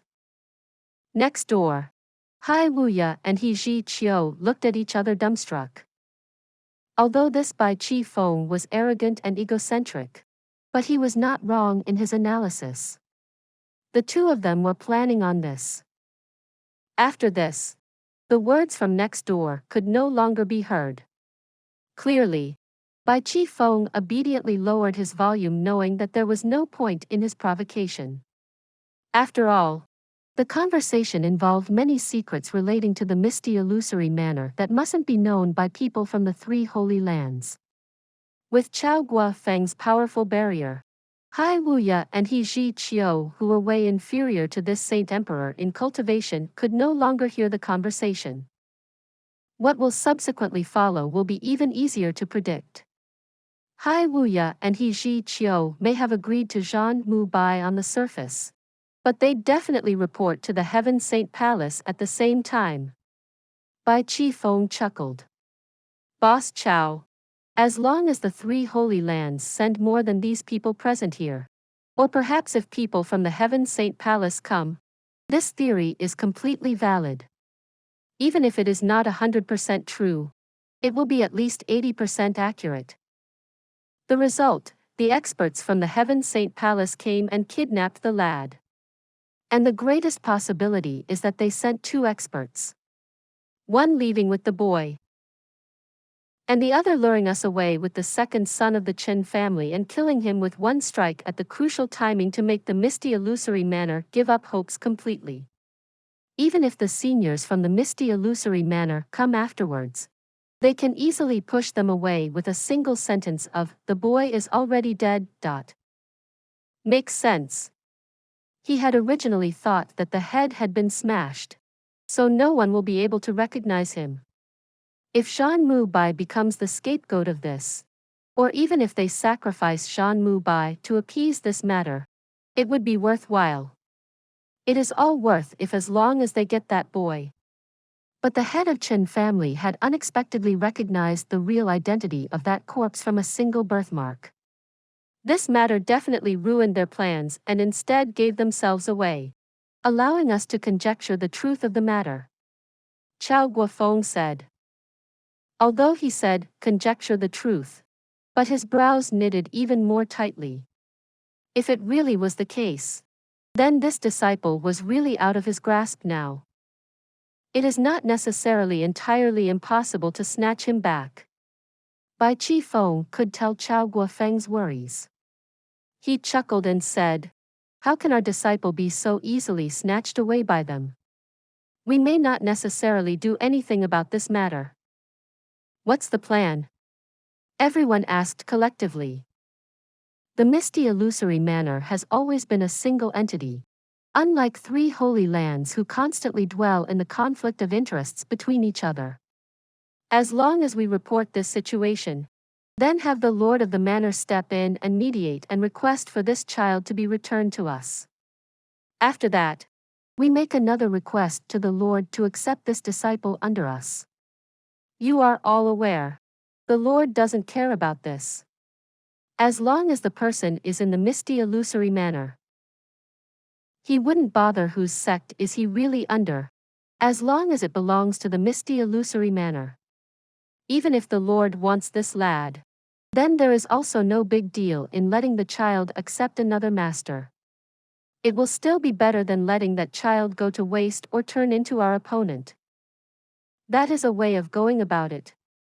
Chao Guofeng frowned and considered the feasibility of this solution carefully. Only that in this way, this will definitely cause conflicting views between the misty illusory manor and the three holy lands. But, from today onwards, the conflict between both parties is already irreconcilable. There is no harm even if we offend them again. Besides, things can be talked about more easily between them seniors. Furthermore, Boss Chow has been carrying all the matters of the misty illusory manor for all these years, working hard and delivering great work. The Lord will have to give this face no matter what, or else wouldn't it chill everyone's heart? And needless to say, if that child really lands in the hands of the three holy lands, he is very likely to become a great enemy of the misty illusory manor in the future. Chao Guofeng's eyes began to regain its clarity as he listened. Finally, he clapped his hands and said, "Indeed. It is true. Qi Feng's head is truly more witty. I was so troubled earlier that I could barely eat." Bai Qi Feng laughed. "Boss, you were just as confused as old John, precisely because you cared too much. You couldn't see through the complexities within. Whereas I am different. And you guys know that I'm someone who is always heartless." Everyone burst out in laughter, feeling much more relaxed. They had regained hope in seizing this disciple with the free and natural physique back. They had even began to discuss the details, like how to avoid the three holy lands and report this matter back to the Lord of the Manor as quickly as possible. Their volumes naturally began to turn softer and softer. These were all the real secrets. If they were overheard by outsiders, it had really ruined everything. Although the two Saint Emperors next door had gathered their strongest skills, utilizing the senses of their bodies to the fullest, almost to the point that their ears were about to stand up, they still couldn't hear a single thing. They sighed. The seven Saint Emperors were discussing together, but Bai Qi Feng had something else on his mind. Although he did not talk about it, but he really felt extremely indignant inside. This rare, good disciple is gone just like this. Although I'd vented much anger by giving that Zhan Mu Bai a good trashing, but from the looks of the current situation, Zhan Mu Bai is actually also a victim. Those two real culprits Hai Wuya and He Ji Qiu actually dared to keep tabs on us. And we cannot do anything about it. What is this? This is too insufferable. How can this anger be vented if we don't show them some color? If we really swallowed this grievance, then wouldn't that let them think that the people from the misty illusory manor are great pushovers? Even though Boss Chow is full of rage, but he still thinks of the greater picture and is unwilling to completely fall out and blow this matter up. If this continues, how can this anger be vented? With a twinkle in his eye, Bai Qi Feng secretly came up with a plan. Didn't they claim to have accepted Zhan Mu Bai's bribes? This Saint Emperor shall let them waste their efforts. Just at this moment, young Master Jun had secretly arrived, landing silently in the inn. He did not directly land on the roof, but instead came to a halt when he was a bit away from the roof. These were Saint Emperors. Although he was in the concealed form of the yin-yang escape, if he landed directly on the roof, he would probably be discovered if it had caused the slightest anomaly in the movement of the air. With how uptight those few Saint Emperors were, they'd notice any slightest movement. If he really got caught by them, it'd be horrible. It was better to avoid any possible accidents. Better to be safe than sorry. After putting on his guard, Jun Moxie released his spiritual sense without hesitation, tossing it all out. Young Master Jun allowed his spiritual sense to shoot into the sky, before spreading out midair, silently covering the entire inn. The countless spiritual sense had formed a gigantic net that encompassed the entire inn, leaving nothing out. This was the unique technique of Jun Moxie. In fact, only the art of unlocking heaven's fortune was capable of creating such a powerful and undetectable spiritual sense. Even Saint Emperors were incapable of noticing it. The spiritual sense giant net silently locked down. Jun Moxie instantly locked onto 2 rooms. He couldn't help but feel surprised. Could all that Saint Emperors possibly be actually sharing their beds? He secretly investigated, only to realize that the people from misty illusory manor were having a meeting, and the people from Holy Lands were eavesdropping next door. Young Master Jun almost fainted seeing how sneakily these 2 strong powers in this world were behaving.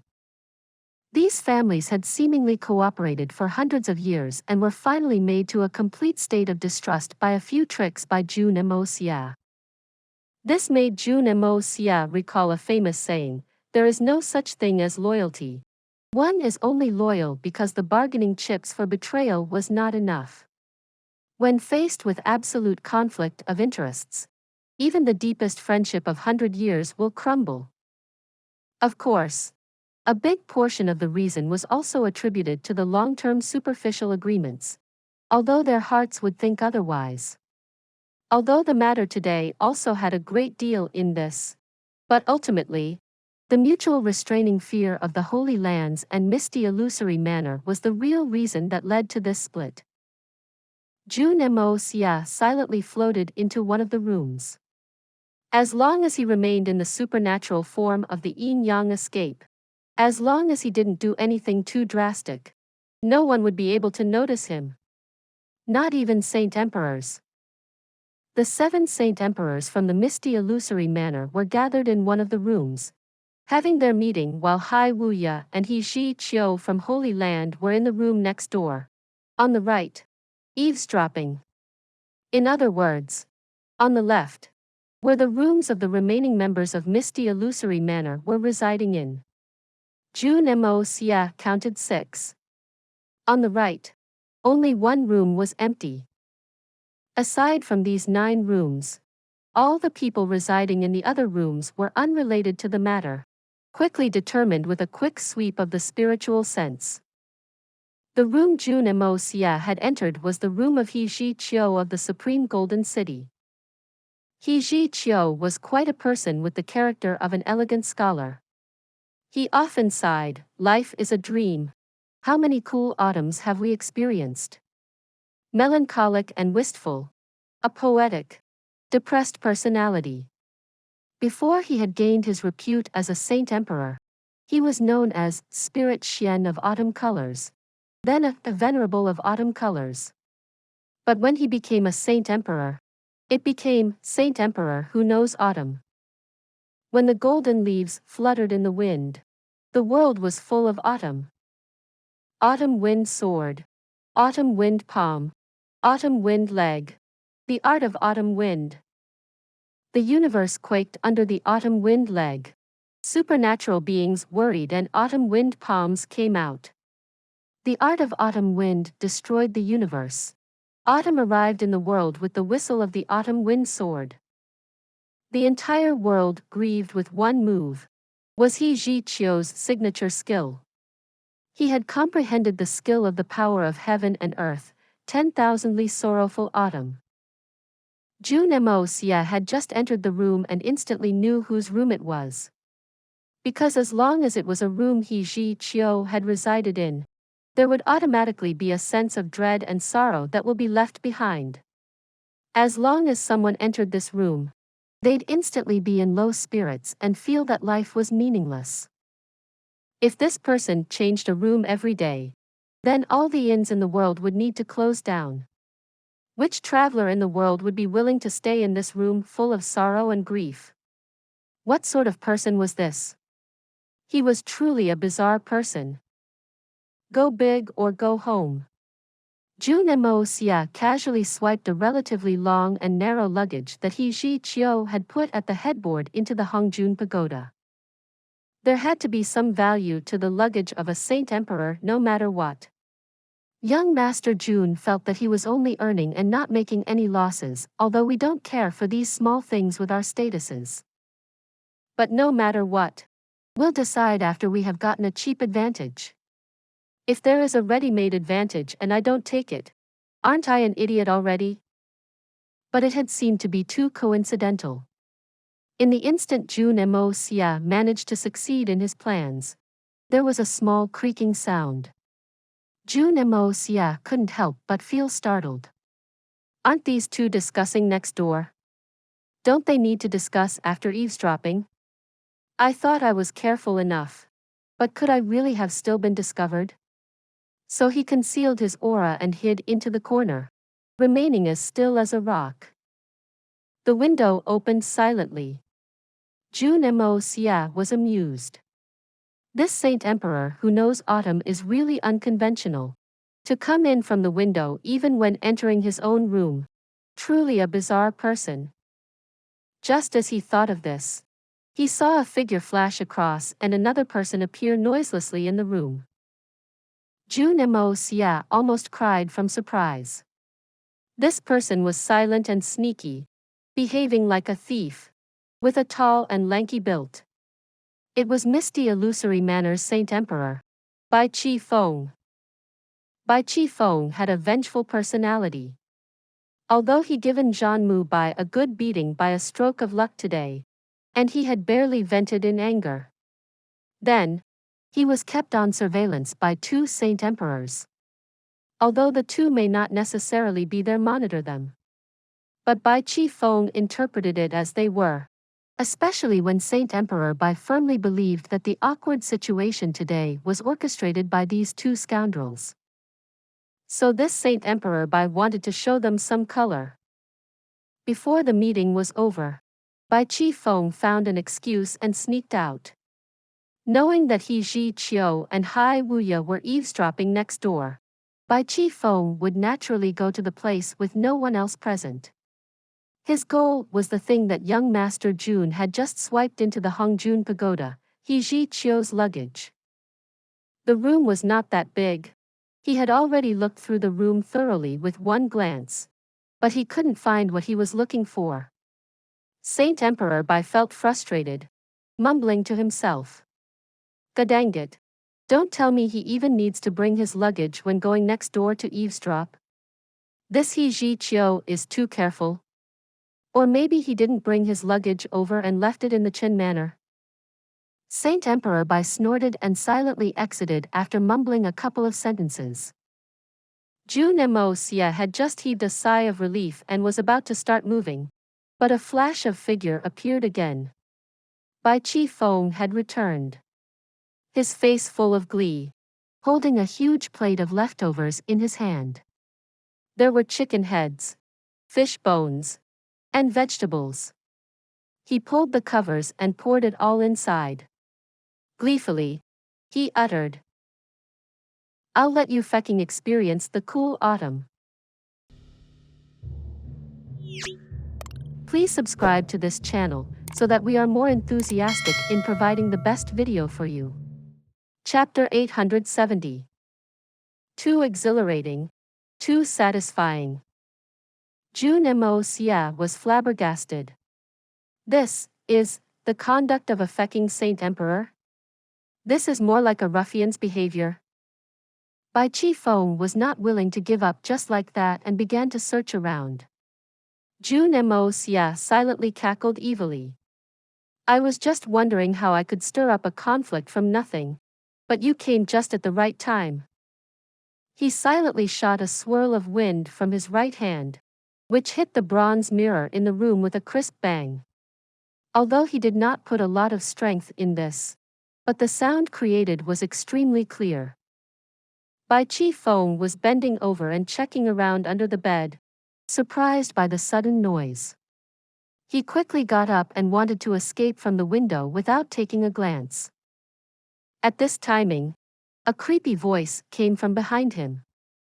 Thinking of leaving after pouring a plate of rubbish? Bai Chi Feng, is this all you are capable of? Don't tell me this is what people from the misty illusory manor are capable of. Bai Chi Feng was enraged, turning about sharply and hollering. I fucking poured it and that's it. He only realized that there was no one behind him. He instantly broke out in cold sweat that seeped through his clothing. He instantly wanted to turn and escape, but it was too late. With a bang, Hai Wuya and He Ji Qiu entered at the same time, one from the door and one from the window. They were just next door, wholeheartedly checking on the situation on the other room, but they were astonished to hear sound from the other side, instantly hurrying over, stopping Bai Chi Feng, who was about to escape from the window right in his tracks. The three people exchanged looked, but had no idea what to do.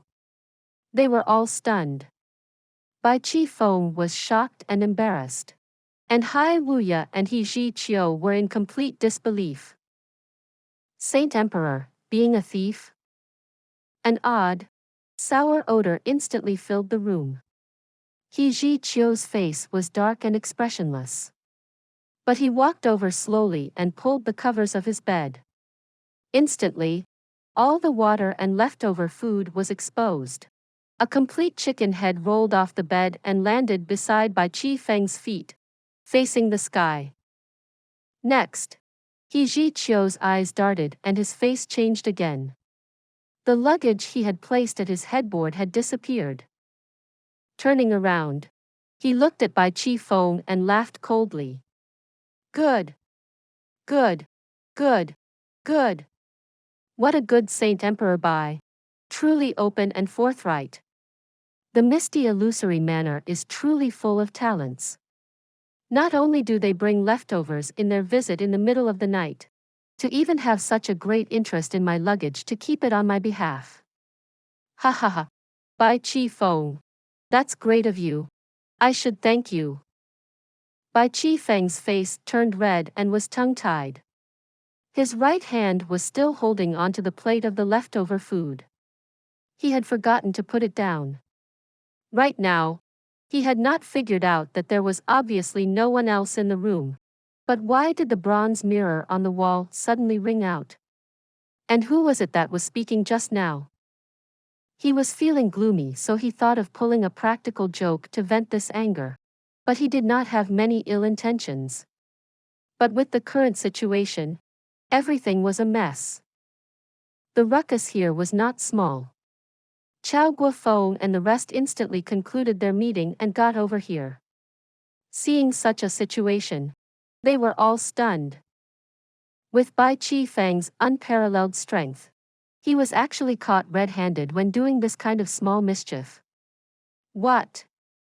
What was going on? And in this instant, Jun Moxie slipped away.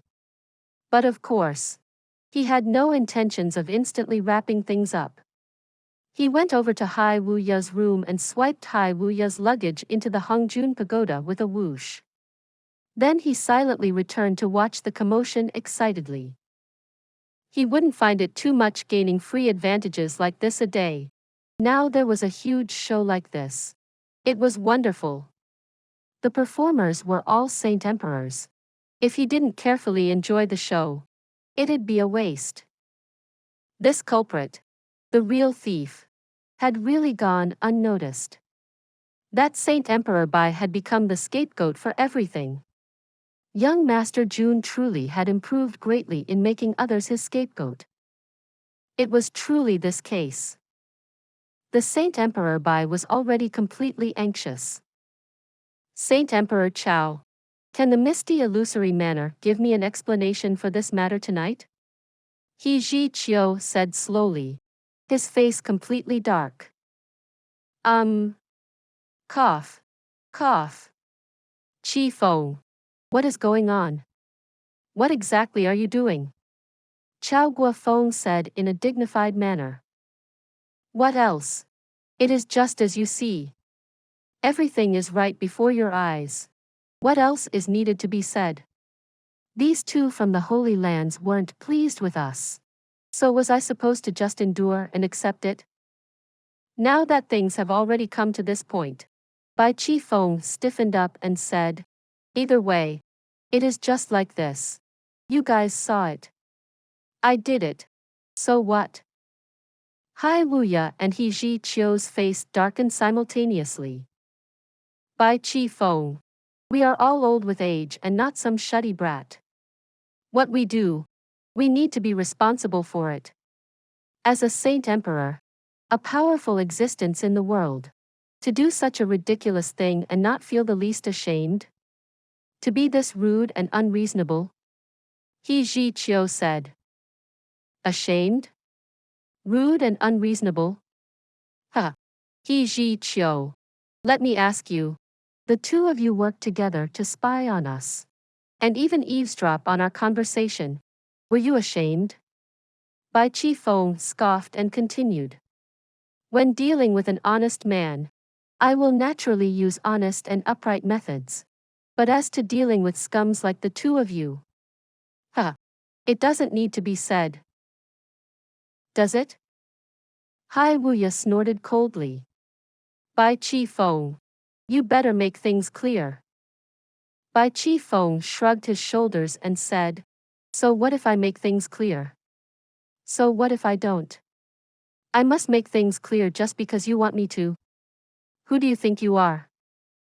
He Ji Chio placed his hands behind his back and said coldly. We did not think who we are and do not think of ourselves as some amazing big shot. But we are not capable of doing something this despicable. And will not pour a plate of leftovers under someone's blankets. Don't you think? Bai Chi Feng. Saint Emperor Bai? Bai Chi Feng's face turned purple and he shouted. He Ji Chio. Cut the bullshit. I am really irritated from the sight of you a long time ago. Come at me. He Ji Chio laughed condescendingly and said, Saint Emperor Bai, if you wish to fight, sure. But shouldn't you return me my weapon first? Is this how the misty illusory manner fights? Hiding the opponent's weapons first? Weapon? What weapon? Who took your weapon? Bai Chi Feng jolted, feeling that something was off. You really are shameless. He Ji Chio laughed disdainfully. So this is how misty illusory manner does things. Forget it. Bai Chi Feng. This old man shall take on your grotesque peak thrusting into the sky. 10,000 rugged ravine, barehanded. With a whoosh and a swing of his hand. The bottom of his robes swayed and curled in the air before tucking into his belt. Wait! Bai Chi Feng shouted in a thunderous voice. I have the courage to accept the consequences of my action. I indeed poured all the leftovers in your bed. But I did not any bullshit weapon of yours. This needs to be made clear. He Ji Chio was so angry he laughed. His eyes full of coldness. Great. You didn't take it. Just because you say you didn't take it. So you didn't take it? There was no one else in the room. My luggage was just at the headboard. And there was only Saint Emperor Bai alone in this place. Then my luggage and the weapon in it sprouted legs and ran off. This is what you mean, right? Saint Emperor Bai, are you satisfied with my assumption? I, Bai Chi Feng, am someone who dares to do something and owns up to it. He Ji Chio. Don't you accuse people here. You put the item in Hai Wuya's room and turned around to frame me. You are despicable. Bai Chi Feng's beard trembled, full of grief and indignation, feeling like he was about to vomit a few mouthfuls of blood. Oh. In that case, follow me. He Ji Qiu walked past. All of them entered Hai Wuya's room. He Ji Qiu's hands were still behind his back. Do you see clearly? Saint Emperor Bai, there is only Brother Hai's luggage in this room and none of mine. What do you have to say about this? Suddenly, Hai Wuya cried in shock. Where is my luggage? Why did my luggage also disappear? Hai Wuya turned around and looked at all the people from Misty Illusory Manor. Saint Emperor Chao. Must be good to have so many people. Sending out 1 or 2 people out to do things like this sneakily. But, does Saint Emperor Chao not feel that is it very despicable to do this? Misty Illusory Manor. Truly worthy of the Misty in their name. Hai Wuya and He Ji Qiu's faces were completely black. It was not only their weapons in their luggage, but also the token of thanks from Zhan Mu Bai they had just accepted. Now things had not been accomplished. And the gifts were also gone. This is too insulting, isn't it? The two of them were infuriated beyond words. Chao Guofeng hollered angrily. Hai Wuya. Are the two of you done? Bai Chi Feng only wanted to pull a practical joke earlier. Everyone has a friendship of hundreds of years. So what harm is there? But the two of you are so unforgiving and dragged the whole Misty Illusory Manor along in it. He glared angrily. Today, Zhan Mu Bai of the elusive world of immortals accused us. And then the illusory Blood Sea and Supreme Golden City are behaving so unreasonably. Did you guys think that the Misty Illusory Manor is really such an easy pushover? There is a limit to everything. If there are too many matters, it only tires everyone out and it is too late for regrets. Hai Wuya laughed coldly. I am not too sure about anything else. But I only know that when Bai Chi Feng entered, our belongings went missing coincidentally. And you people from the Misty Illusory Manor did not lose a single thing. Is merely knowing these facts not enough? Upon hearing this, Chao Guofeng suddenly got startled and ordered, Go and check on our luggage. The last Saint Emperor in the group replied and left. Hai Wuya laughed jubilantly at the sky and said, Chao Guofeng, you are really a good actor. You didn't even forget about acting when things are at this point.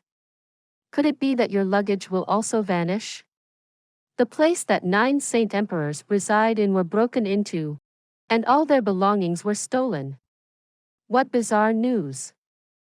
Chao Guofeng bit on his lip and did not say anything. After a while, that person returned and shook his head at Chao Guofeng. Everyone understood what it meant.